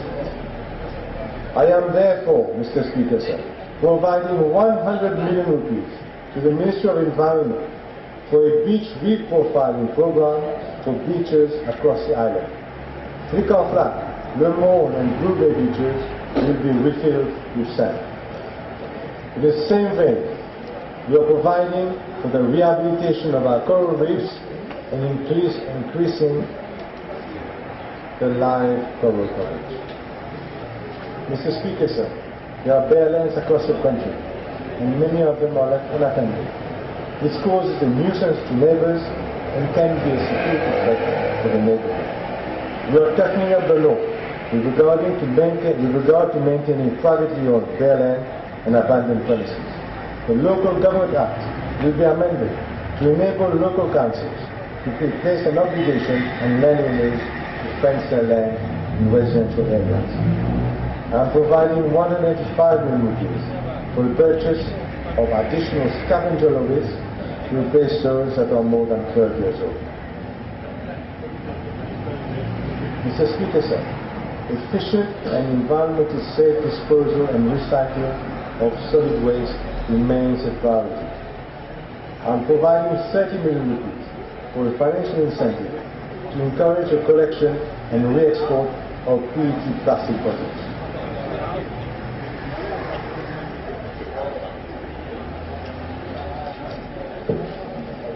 Mr. Speaker, sir, to build a better Mauritius, we will also be investing in numerous community-based infrastructure projects to ensure essential facilities are accessible to the population across the island. These projects include 3 million rupees for the setting up of children's playgrounds, 2 million rupees for a new traffic center at Figueroa Park, 12 million rupees for the improvement and upgrading of Triolet, Randolph, Sevastopol and the Grand Port, 7 million rupees for the upgrading of the youth training centers at Ansari and Bellon, 87 million rupees for the construction of a new market fair at Goodlands, and 150 million rupees for a market fair at Atterbury. To establish the natural landscape of Mauritius, I am providing for the planting of a total of 200,000 trees over the next 2 years.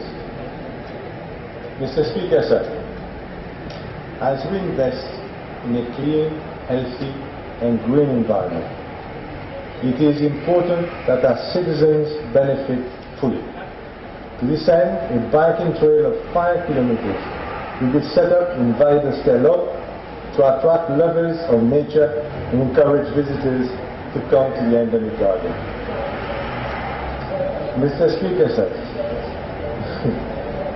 local authorities, Mr. Speaker, sir, it's important. Local authorities will have a central role to play in our clean Mauritius endeavour, and thus increasing the budget of the Ministry of Local Government and Outer Islands by 1 billion rupees to 4.47 billion rupees. The granted aid allocation to local councils is being increased by 500 million rupees to 2.5 billion rupees. I'm also earmarking a further amount of 210 million rupees for additional local infrastructure and for cleaning of bare land and abandoned premises in developed areas. For the quality of life of our citizens, it is crucial that we keep our island in a totally clean and pristine environment. Much has been tried in the past with varied success.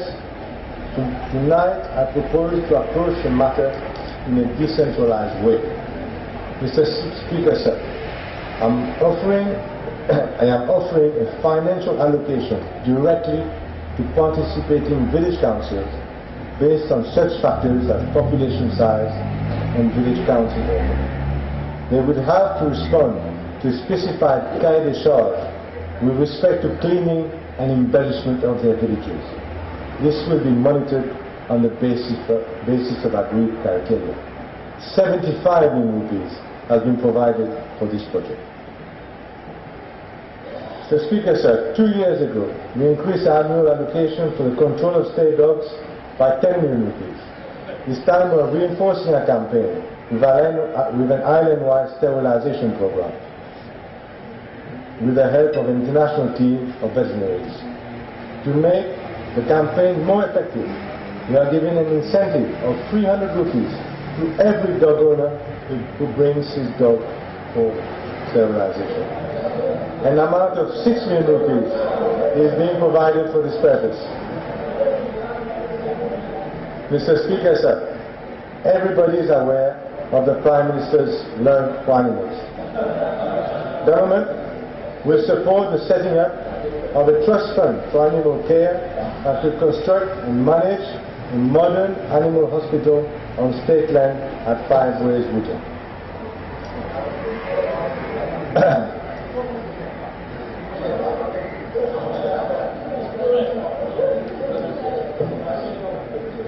Mr. Speaker, sir.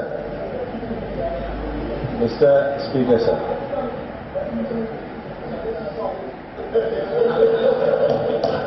Mr. Speaker.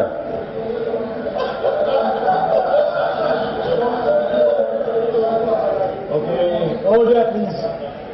Proceed, Home Minister. Thank you. You might wish to listen to this one. Mr. Speaker, sir. The scale and intensity of the rainfall we experienced in March and the ensuing floods shocked the nation. Our citizens need greater protection from natural disasters. Natural disasters may come in various forms. Sometimes they can be overwhelming, but we need to stand ready and be always capable to minimize impact.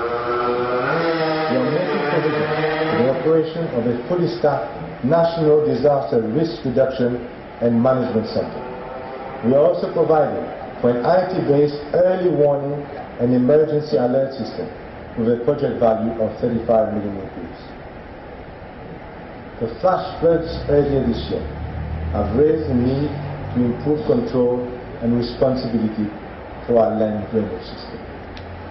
We are therefore providing for the setting up of a land drainage agency to take over responsibility for the construction, cleaning and maintenance of the drainage system across the country. An additional amount of 1.3 billion rupees has already been allocated to the Ministry of Public Infrastructure since March for emergency works to respond to the need to protect our citizens across the country, particularly in Port Louis. We are grateful to the government of Japan. We are grateful to the government of Japan for the Doppler radar facility for monitoring cloud movement and rainfall in real time, which will be operational by 2015. I'm also providing for the recruitment of 100 additional firefighters. Furthermore, we will invest some 30 million rupees for landside works at Chitrakut and Valipito and for relocating families from Katasur. Mr. Speaker, sir, Safer Mauritius is also about improving law and order. Crime statistics show clearly that the crime rate in Mauritius has fallen for 6 consecutive years. We will continue our efforts to accelerate that trend. 8.7 billion rupees will be allocated in 2014 to the police. We are providing for the recruitment of an additional 700 police constables next year. In addition, the following projects and measures will be implemented. The crime occurrence tracking system for all police stations in Mauritius and Rodrigues. CCTV street surveillance system for Bombassin, Rosier, and Capricorn, including Sodna. A state-of-the-art mass spectrometer for the forensic science laboratory to improve analysis of synthetic drugs. Mr. Speaker, sir, our courthouses need urgent refurbishment. We are therefore planning for a program of renovation of existing district courthouses and construction of new ones for an amount of 750 million rupees. We are providing for renovation works at the Supreme Court and new courthouses at Port Louis. Mr. Speaker, sir, currently for fines below 25,000 rupees, the judiciary may impose community service orders as an alternative to jail sentencing for those unable to pay. Government is proposing to increase that threshold to 30,000. Open prison facilities exist for male detainees only. To address the gender gap, we are providing funds for an open prison facility for female detainees adjacent to the present Barclay Women Prison at Bobassa. Mr. Speaker, sir, I now come to government's perennial efforts to strengthen the social safety nets, better support the most vulnerable, and empower these families out of absolute poverty in order to create a better Mauritius. There can be no better reflection of a country's soul than the way in which it treats its elderly. We are increasing the basic retirement pensions by 3.7%. That is slightly higher than inflation. Our elders between 60 to 89, totaling some 175,000, will receive a monthly basic pension of 3,623, while those aged between 90 to 95 will receive 10,789. For centenarians, the monthly pension will increase from 11,800 to 12,300. For greater effectiveness of our medical domiciliary visit program, we are providing eligible elderly the option to either continue with a monthly free medical visit or benefit from a cash allowance amounting to 6,000 rupees per year payable in monthly installments. In addition, we are providing personal alarm bracelets or pendants to 1,000 elderly and persons with severe disability. 12 million rupees to complete the recreation center at Pointe Pima, a semi-low floor bus for transporting elderly to Pointe Pima Recreation Center, and for a 4th recreation center for senior citizens at Liambel. We are also increasing all social aid benefits by 3.7%, once again by a rate slightly higher than inflation. This includes payments under the new child support scheme introduced last year and which now covers some 6,300 children monthly, conditional on their attending school regularly.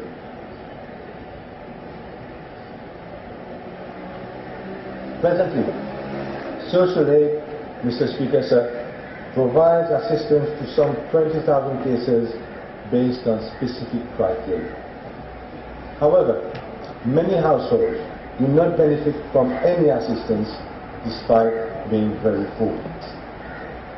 To address this issue, I am providing 100 million rupees in 2014 to the Ministry of Social Security for an income support program to cover some 8,000 vulnerable families living below the poverty intervention line, set at 6,200 rupees.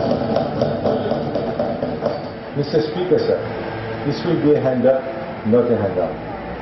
The following criteria will apply. All families should register on the social register of Mauritius. Adults in a household will need to participate regularly in an approved socio-economic empowerment program designed to assist them to find work and integrate socially. Children should regularly attend school, and the program will run for a maximum period of 2 years for all families who choose to join voluntarily this program. The monthly transfers will be conditional on members of the family meeting the requirements of their social contract. Mr. Speaker, sir, these measures are a lifeline to all those families who have lost all hope.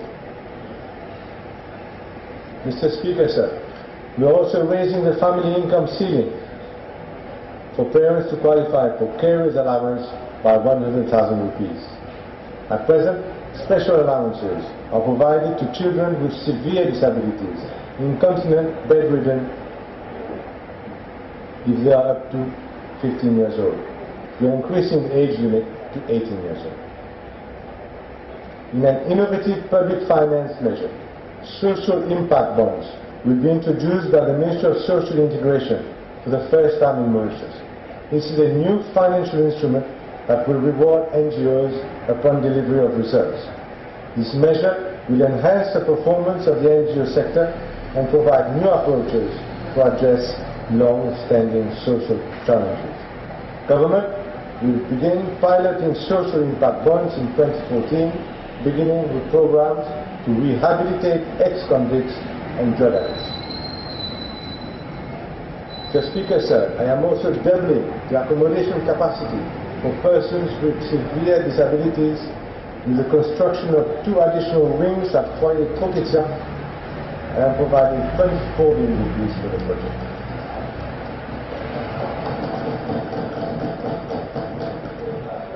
Mr. Speaker, sir, the finance bill will also provide for substantial increases in fines to be imposed by the courts on all those who defraud our social security system. As our society evolves, so do risks to which many children and women are exposed. Les Assises de la Famille will be organized to better understand and act on these vulnerabilities. The Ministry of Gender Equality will subsequently publish action plans inter alia on child prostitution, domestic violence, teenage pregnancy. The Child Protection Act is being amended to introduce additional protection for children at risk through the issue of sexual risk orders, similar to protection orders in cases of domestic violence. And to reinforce support to victims of child and gender-based violence, we are providing for 24 additional officers for the Inspectorate Divisions of the Child Development Unit and the Family Welfare and Protection Unit. Mr. Speaker, sir, I'm now turning to sports. Mr. Speaker, sir, in recent years, our athletes have done us proud. Many have climbed the podium in top world competitions, including the Olympic Games, kickboxing, and other international championships. It is therefore absolutely right that these athletes get the recognition they deserve for their efforts, dedication, and patriotism. First, I'm increasing the allowance to high-level athletes by 5%. Second, I'm increasing the number of students under scholarship to 450 in 2014, up from just 70 in 2011. Third, I'm providing for 35 overseas scholarships for high-level and other promising athletes next year.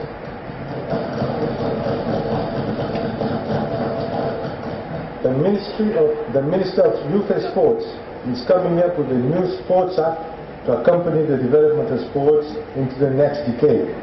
This act will give impetus to the practice of sports by the masses and enable our high-level athletes to shine in international events. Mr. Speaker, sir, for a long time in our past, football had ingrained itself into the national culture. Many of us still remember the days when football games filled our stadiums with enthusiastic crowds. Unfortunately, football has today lost its glamour, notwithstanding a deep desire in our population to revive the game. We have for many years tried to revive that passion for football. It has proven more difficult than we thought. Sometimes, bold decisions must be made when we're convinced that we are right. Government is today taking that bold decision. It is making arrangements for the traditional clubs to be revived, albeit with appropriate and adequate standards to ensure their national representativeness and provide the names do not carry communal undertones. Mr. Speaker, sir, let us look forward once again to stadiums filled with thousands of cheering fans.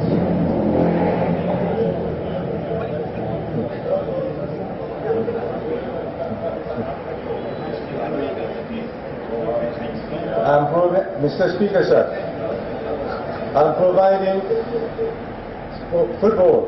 I'm providing 10 million rupees to establish a semi-professional football league to regroup all the best players in the country and re-establish the status of football as our national sport. Some 10 clubs will be established, each with responsible and accountable management and players hailing from all walks of life. Like in all our endeavors, sports must also be inclusive. I'm making provision for the organization of an annual national handy sport tournament where our athletes with disabilities will showcase their talents and also prepare for international competition.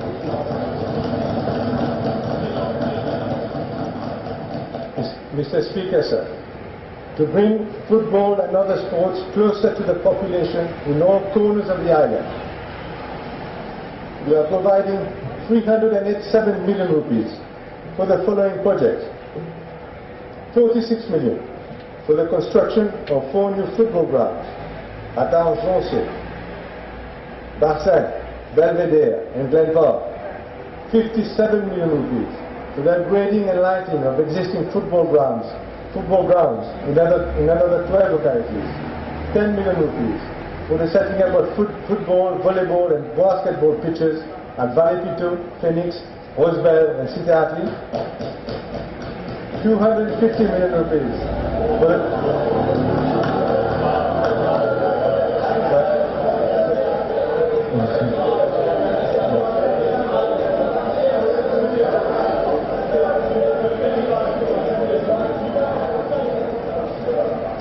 250 million rupees.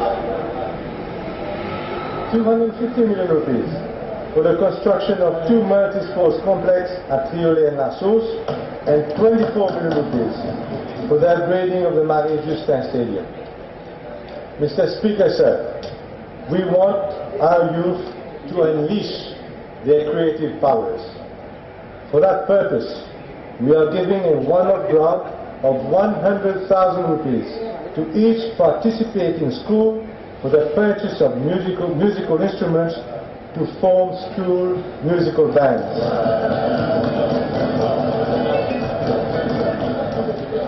It should culminate into a national school music contest.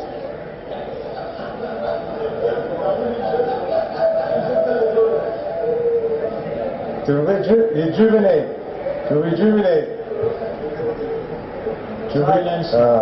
rejuvenate our city centers, the Ministry of Arts and Culture is proposing to create a new concept of urban development focused on arts, culture, and optimizing our heritage sector in Port Louis. We are contributing an additional,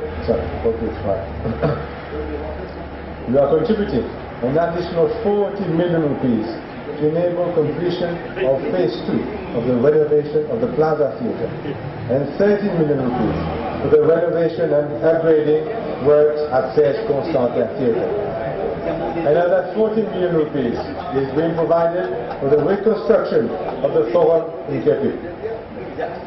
Mr. Speaker, sir, following a request from the Bishop of Port Louis to the Prime Minister, I'm providing 10 million rupees towards the cost of renovation works at Tombe Père Laval.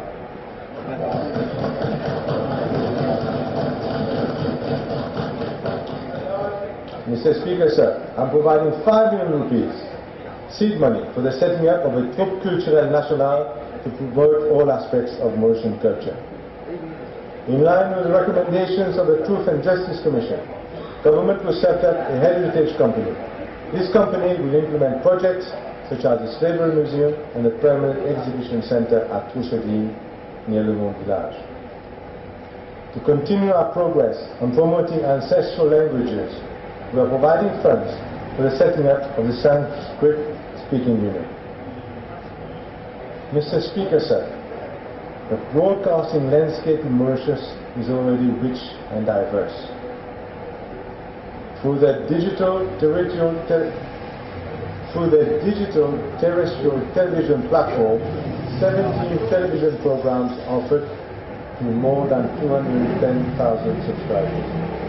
In addition, there are 3 satellite TV service providers in operation with an estimated 150,000 subscribers. With technological progress, the recent advent of internet television has further broadened the broadcasting landscape. I am therefore pleased to announce that the Prime Minister's Office will soon proceed the licensing of local broadcasters.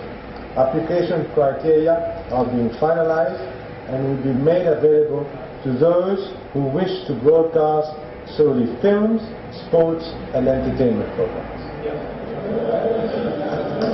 Mr.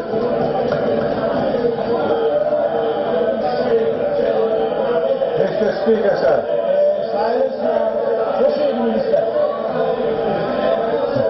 Mr. Speaker, sir. Order now, please. I say order. Mr.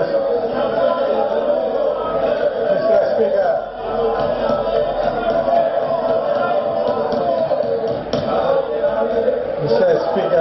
Mr. Speaker, sir. I want some order. Mr. Speaker, sir. Mr. Speaker, sir, the opposition was in government from 2000 to 2005. How many TV channels were licensed?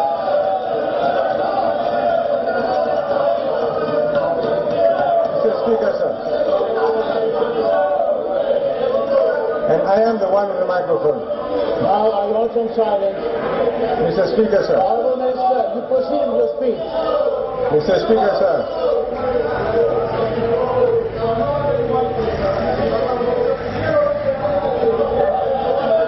Well, if that continues, I'm looking for a few numbers.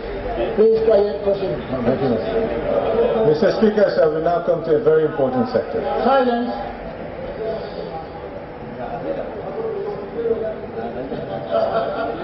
Mr. Speaker, sir, I will now elaborate on our new home ownership program for middle-income families as well as for low-income and vulnerable families. Mr. Speaker, sir, government policy is to ensure that all our citizens have a house that provides decent living conditions. The first leg of that program which is entitled Housing Empowerment Scheme, is to support middle-income families earning up to 50,000 rupees per month.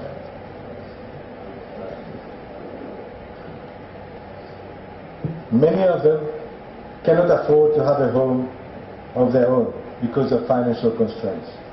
They cannot mobilize the down payment necessary to qualify them for a bank loan. As a caring and compassionate government, we cannot overlook this plight. We are therefore supporting them on two fronts. First, government is acting to reduce the down payment required by banks and other lending institutions to provide this housing loan. Second, government is also acting to significantly reduce the cost of the housing unit. Thus, Mr. Speaker, sir. Thus, Mr. Speaker, sir.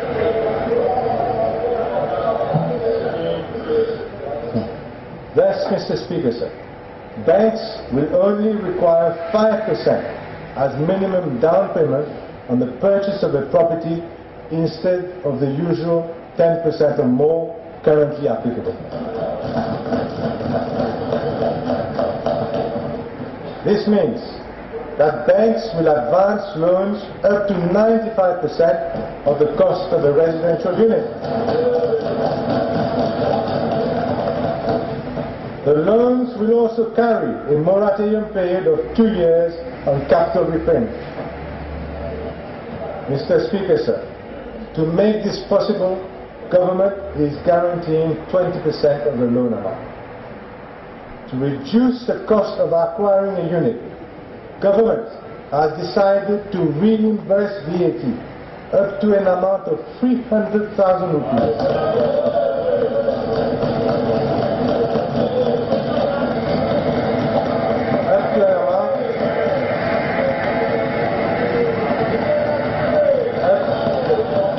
Up to an amount of 300,000 rupees on the construction of any house or purchase of an apartment costing less than 2.5 million rupees. Moreover, to facilitate construction and save on costs, the Mauritius Housing Corporation will provide free of charge at least 12 types of architectural plans for each house of an area of 1,000 and 1,200, from area 1,000 to 1,200 square feet.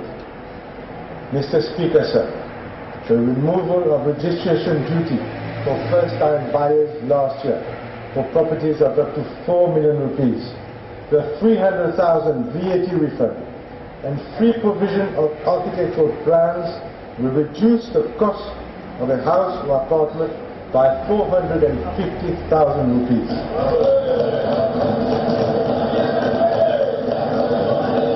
Mr. Speaker, sir, this is a major move to improve affordability of a house for middle-income families. Mr. Speaker, sir, the second leg of our program is to step up our social housing policy with emphasis on decent living environment and not just a decent housing unit. As part of this policy, the Ministry of Housing will endeavour to ensure that housing estates be of moderate size and will facilitate integration in local communities and also reduce off-site infrastructure costs. Local authorities will be responsible for maintaining roads and other public areas in line with their responsibilities for other parts of the council area. Furthermore, a major social house construction program is being launched for 2014. Through this program, 1,765 families will benefit from either a housing unit or a service lot. 576 social housing units will be constructed and 80 service lots at Henrietta, Camp-de-Mas, La Golette, Pointe-au-Sable, and Mont Albert, and on existing NSDC estates.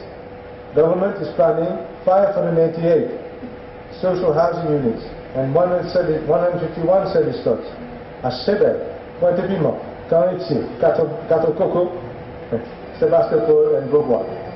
We're also making provision for an additional 450 social housing units to vulnerable families through the National Empowerment Foundation in 2014. I'm further providing 250 million rupees to improve living conditions in NSGC and CSA housing estates through the rehabilitation program, and 80 million rupees for the costing of roof start scheme.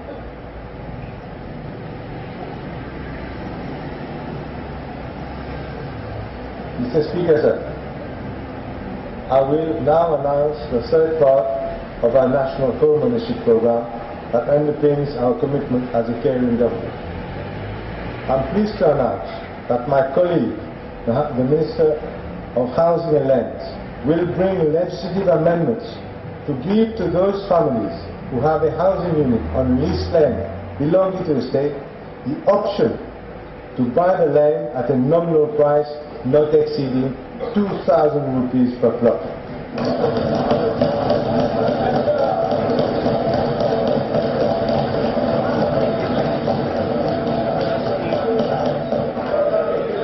It is a measure that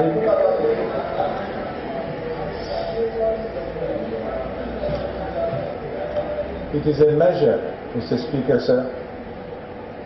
It is a measure that will empower some 17,000 families.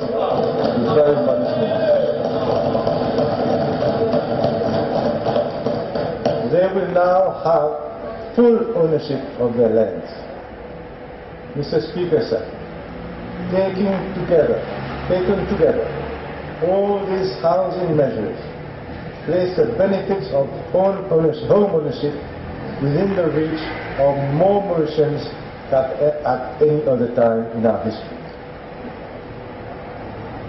In line with the new approach of the National Home Ownership Program, the Social Housing Fund, in line with the new approach of the National Home Ownership Program, the Social Housing Fund will be revamped into a National Habitat Fund with wider objects. Mr. Speaker, sir, citizens interact with government on a regular basis to obtain certificates, permits, authentications, affidavits, and other services. It is our duty to offer modern facilities to them, to save them time and money and the tediousness of queuing up.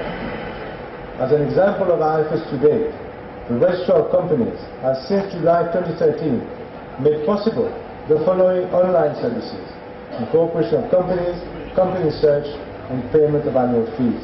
The National Transport Authority will, by the end of this month, propose online payment for parking fines and for application for vehicle license plates. And online payment for income tax returns are now accepted by the MRA. I'm allocating in this budget 200 million rupees for a major re-engineering exercise in departments that provide direct services to the public. This will scrap unnecessary and obsolete processes, cut and even eliminate queuing up time, and simplify forms to make them more user-friendly. Government will make maximum use of technology for online applications, online payments, payment by SMS,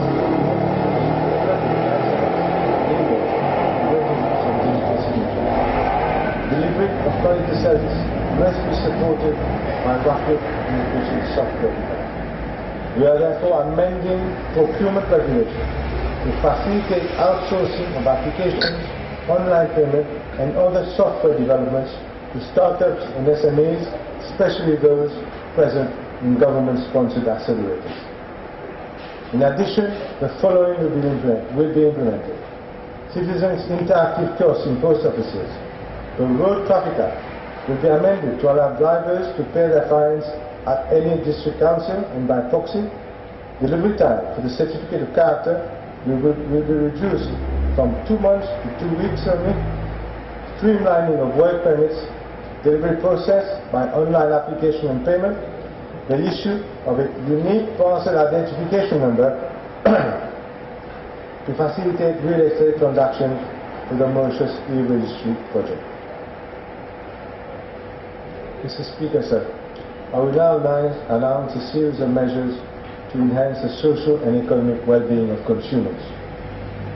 Mr. Speaker, sir, purchasing power is a central concern of consumers, especially for families with very modest budgets.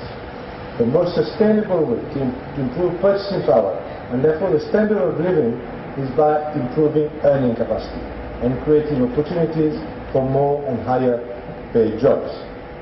Purchasing power must always also be protected against erosion caused by increases in price levels. This year, we implemented the PRB and the Errors and Omissions Anomalies Commission reports in full, which represents an average increase of around 25% in salaries. Next year, as per the EOAC report, employees in the public sector will benefit from an additional increase in their salaries. The PRB and EOAC reports are putting an extra 6 billion rupees in the pockets of these consumers. Last month, for a third year in a row, we have awarded many employees in the private sector compensation higher, sometimes much higher, than the inflation rate. The fixed income of 300 monthly for the lower paid can represent the fixed increase of 300 monthly for the lower paid can represent an increase of up to 10% for many employees. For this group of employees, it is not only about catching up with inflation, it is also about improving their purchasing power. In the same spirit, we have raised the threshold for full compensation for inflation to 20,000 rupees from 8,000 last year. This is an unprecedented act to protect the purchasing power of employees in the private sector. For the first time ever, the percentage of employees in the private sector receiving full compensation will reach 86%. Mr. Speaker, sir, consumer well-being is not only about improved purchasing power, it is also about access to goods and services, about the quality, and about getting value for money. The Ministry of Industry and Commerce is coming up with a new consumer protection bill, which will replace the Fair Trading Act 1979 and the Consumer Protection Act 1991. For maximum effectiveness of this new legal framework and the protection of consumers, we are providing for the setting up of a Consumer Affairs Tribunal. Redress procedures will thus be fast and inexpensive. We're also providing for the establishment of a National Consumer Council. In addition, government is setting up a Consumer Welfare Fund to empower consumer protection organizations. Mr. Speaker, sir, in order to reduce prices in the shops and enable local producers to compete effectively with imports, I'm removing several products from VAT exempt status and moving them to VAT zero rating. These are tea, milk, butter, cheese, curd, honey, soya beans, spices, rice, ham, sausage, buttermilk, and canned or preserved milk. What this means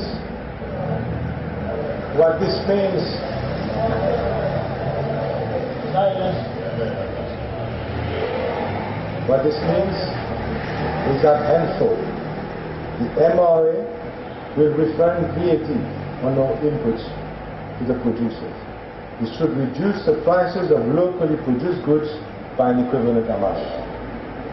In addition, I'm removing VAT on soya and other vegetable boilers. Mr. Speaker, sir, all families are consumers of utilities, namely water and electricity. For many of them, access can be a problem and the monthly bills can weigh heavily on their budget. We are addressing both concerns. It is shocking that annually the CEB is obliged to disconnect electricity supplies to some 5,000 households for non-payment. It is highly commendable that with the considerable help of Mauritius Telecom, the CEB is now in a position to put an end to the situation. Mr. Speaker, sir, CEB is now launching its pioneering prepaid meter. Households will from now on be able to pay the electricity bill much in the same way as they pay prepaid mobile phone sets. Although the cost of the prepaid meter device is relatively more expensive to purchase for the CB, they do not require any on-site meter inspection. As part of its social integration efforts, government will ensure that prepaid meters are available to vulnerable households at no additional cost.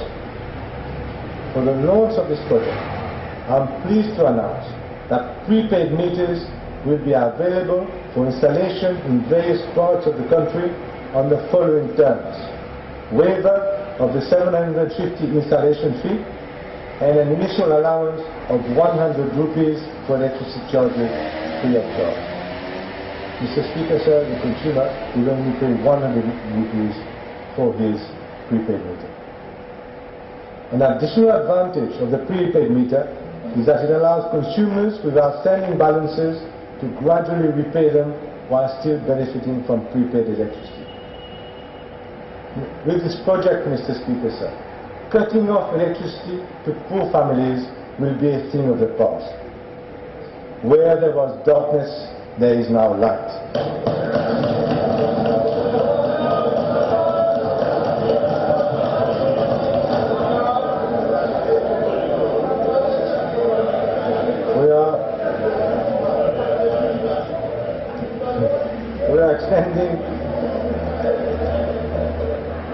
We are extending the water tax scheme.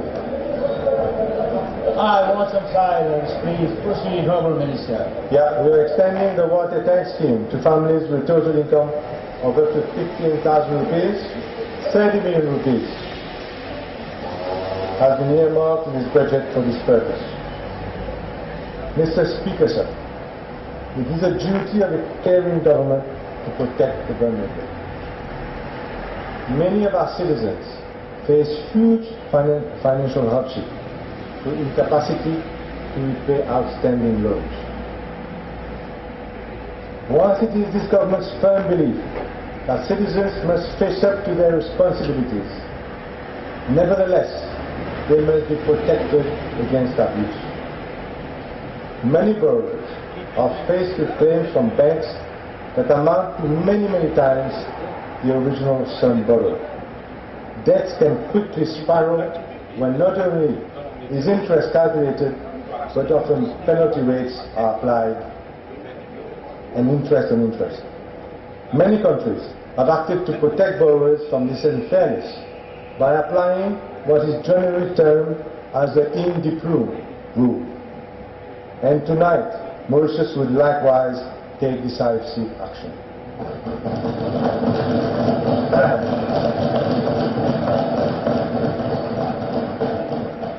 Banks will henceforth be required to apply the following rules for all loans granted to individuals after 1st January 2014. Once accumulated interest on the customer's account equals capital outstanding, the normal bank interest and any applicable penalty interest rate will cease. From that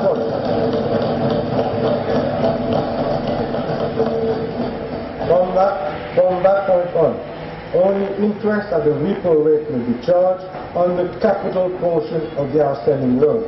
And this may not be compounded. That is, customers will not be charged interest on interest. And amounts due on credit cards will also be subject to the in de plume rule. In addition, Mr. Speaker, sir, government will regulate the quantum of penalty interest that may be charged by lending institutions. Henceforth, penalty interest will be charged at a maximum rate of 2% per annum.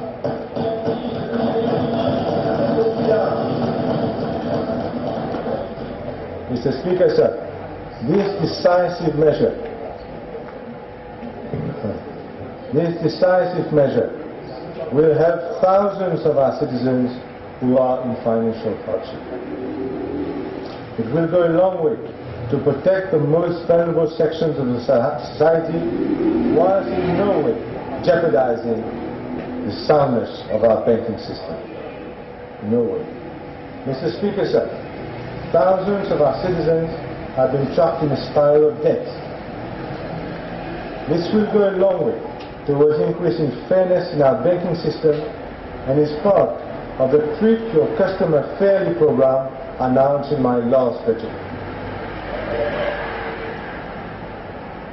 To further support and protect consumers of financial products, regulatory authorities will have the power to regulate advertisement of financial services, and lending institutions will not be authorized to charge a penalty on early repayment of debt. These are real, concrete steps to enhance consumer protection in Mauritius. Mr. Speaker, sir, I will now announce a series of measures especially aimed at the economic and social development of roadways and our areas. In 2014, the total government expenditure on roadways, inclusive of all expenditure incurred by all ministries and departments, will pass a 3 billion mark for the first time. The grant element to the Roadways Regional Assembly is being increased from 1.7 billion rupees in 2013 to 1.95 billion rupees in 2014. Moreover, I am pleased to announce the extension of the special holiday package aimed at giving a boost to the tourism industry in roadways for another year at a cost of 50 million rupees, which will be met by the National Residence Fund. Mr. Speaker, sir, I am providing 25 billion rupees to meet the differential of tariffs borne by CH cargo handling on containerized and general cargo to roadways. Many athletes from roadways have proved beyond doubt that they can match the best in their categories, and we must encourage them in their endeavor. I am making provision of 24 million rupees for the rehabilitation of the synthetic track at Kanjura Stadium. Mr. Speaker, sir, the increase in internet capacity from 37 megabytes per second to 155 megabytes per second for roadways announced in the budget last year has become a reality since this week. We also need to invest in the economic and social development of Agaliga so that inhabitants can be empowered to achieve a higher quality of life and standards of living. Government is providing 750 million rupees for the next 3 years for improving air and sea connectivity as well as the living infrastructure in Agaliga. Mr. Speaker, sir, I am pleased to announce that Agaliga will also be connected to internet at an estimated capital cost of 5 million rupees and an annual running cost of 4 million rupees. I'm also providing an additional amount of 23 million rupees this year for shipping costs to improve safety and security and the transportation of materials and people to Agaliga. Mr. Speaker, sir, we are proposing a national budget with 101.3 billion rupees of expenditure. Total revenue will amount to 86.3 billion, of which 74 billion will come from taxes. The budget deficit is estimated at 3.2% of GDP for 2014. Government borrowing requirements will amount to 14 billion rupees, that is 3.5% of GDP. Public sector debt will be brought down from 54.8% to 54% of GDP. Mr. Speaker, sir, I will now announce our tax measures. Good economic and social policies go with good tax policies. This is why, Mr. Speaker, sir, we are extending the excise duty on energy inefficient products to cover air conditioners, thermal dryers, and electric lamps. We are abolishing the 45% excise duty on motorcycles of cylinder capacity between 201 to 250 cc with immediate effect. removing VAT on medical, surgical and laboratory sterilizers, X-ray film and photographic plates for medical purposes and biopesticides, increasing the rate of excise duty on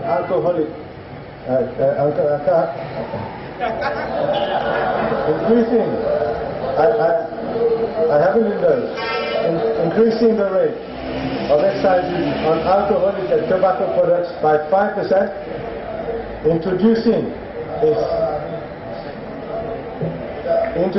a 30% excise duty on fireworks, which represents both a health and environment hazard, and increasing registration duty by 30% as from 9th November 2013 on motor vehicles except motorcycles of cylinder capacity of less than 250 cc. Mr. Speaker, sir, the CO2 carbon dioxide levy rebate scheme on motor cars is being reviewed to address the operational issues arising from submission of carbon dioxide emission certificates and revenue neutrality. Accordingly, the carbon dioxide emission threshold is being lowered to 150 grams per kilometer, and lower rates of rebate will apply in cases where carbon dioxide certification based on new NECE regulation number 101 is not produced. The lower rates will be 1,000 rupees and 350 rupees per kilogram per kilometer for the first and second rebate band, respectively. I am passing a resolution to give effect to the new rates as from tomorrow. I now come to income tax measures. Mr. Speaker, sir, I am pleased to announce that the income tax thresholds are being increased by 5,000 rupees respectively. As from January 1st, 2014, the method for calculating the special levy applicable on banks is being reviewed. The levy will be 10% of chargeable income instead of a proportion of turnover and book profits. The new formula will be applicable in 2014 and 2015. From 2016 onwards, the levy will revert to the formula as previously provided for in legislation. Regarding property taxation, the land transfer tax will be set at a single rate of 5% instead of 5 to 10% as previously. The rate of registration duty is being aligned with the land transfer tax at 5%. These two tax changes will be effective as from 1st January 2014. The registration duty payable on transferred and RES residents is being changed from $25,000 with a higher of 5% of the value or $25,000. Mr. Speaker, sir, the Mauritius Revenue Authority will be recruiting 58 additional officers next year. I give fair warning to all those concerned that one of the priorities of the MRA will be to tackle under-reporting and evasion of gambling taxes and VAT. With your permission, Mr. Speaker, sir, to avoid taking up the time of the House, the details and other budget measures included in the explanatory notes which I am circulating as annexed to the budget speech. Mr. Speaker, sir, I will also be circulating next week a timetable for the implementation of the budget measures which will be monitored by the budget implementation team at my ministry. Mr. Speaker, sir, before I conclude, I would like to express my sincere gratitude to the Prime Minister for his valuable support and guidance in the preparation of this budget. I would also like to thank all my colleague ministers and fellow parliamentarians who have shared their views with me. Stakeholders who have sent us their views and suggestions have also greatly helped in keeping our budget preparation in line with the priorities and values of our population. I would like to express my sincere gratitude to all of them. Finally, let me thank the Financial Secretary and the staff of my ministry for their hard work and diligence. Mr. Speaker, sir, I will now announce a historic policy change. Mr. Speaker, sir, the history of our nation has many defining moments. Many of them have been created by our forefathers and stand forever as their proud legacies. Tonight, we will walk in the steps of our forefathers. We are creating a defining moment in our history for our children, for their children, and for generations to come. All our children enter school with a range of abilities. Yet our school system examines them on a narrow set of subjects at the CPE level, decides on their education path and even their future when they are still at the tender age of 10 years old. This creates a manifestly wide achievement gap in our society after only 6 years of primary schooling. What is an even greater concern is the fact that some 25% of students fail CPE at first attempt. These children have to carry the trauma of failure throughout their education path and even throughout their lives. Yet, many of the failures are not because of lack of talent or ability. Mr. Speaker, sir, the intelligence, talents, and abilities of children should not be stifled. Indeed, we need a system that allows all our children to nurture their talents and aptitudes so that they can choose their educational path. This is why I am extremely pleased to announce that government, after consultation by my colleague, the Minister of Education and Human Resources, with the steadfast support of the Prime Minister, and after deep reflections on the Assises de l'Éducation, I decided that no child should be branded as a failure at CPE level. Indeed, Mr. Speaker, sir, government has decided to introduce 9-year schooling in our education system.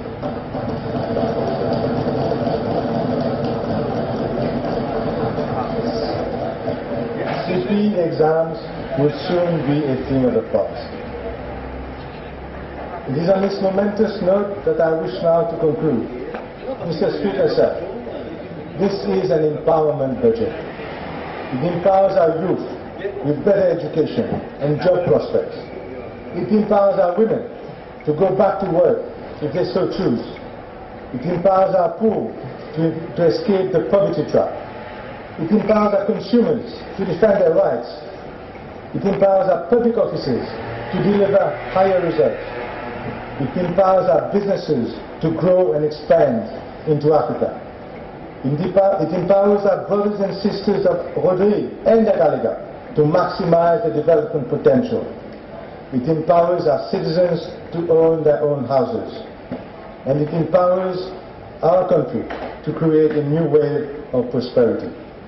Mr. Speaker, sir, this budget builds a better Mauritius. It is with confidence that I commend this bill to the House.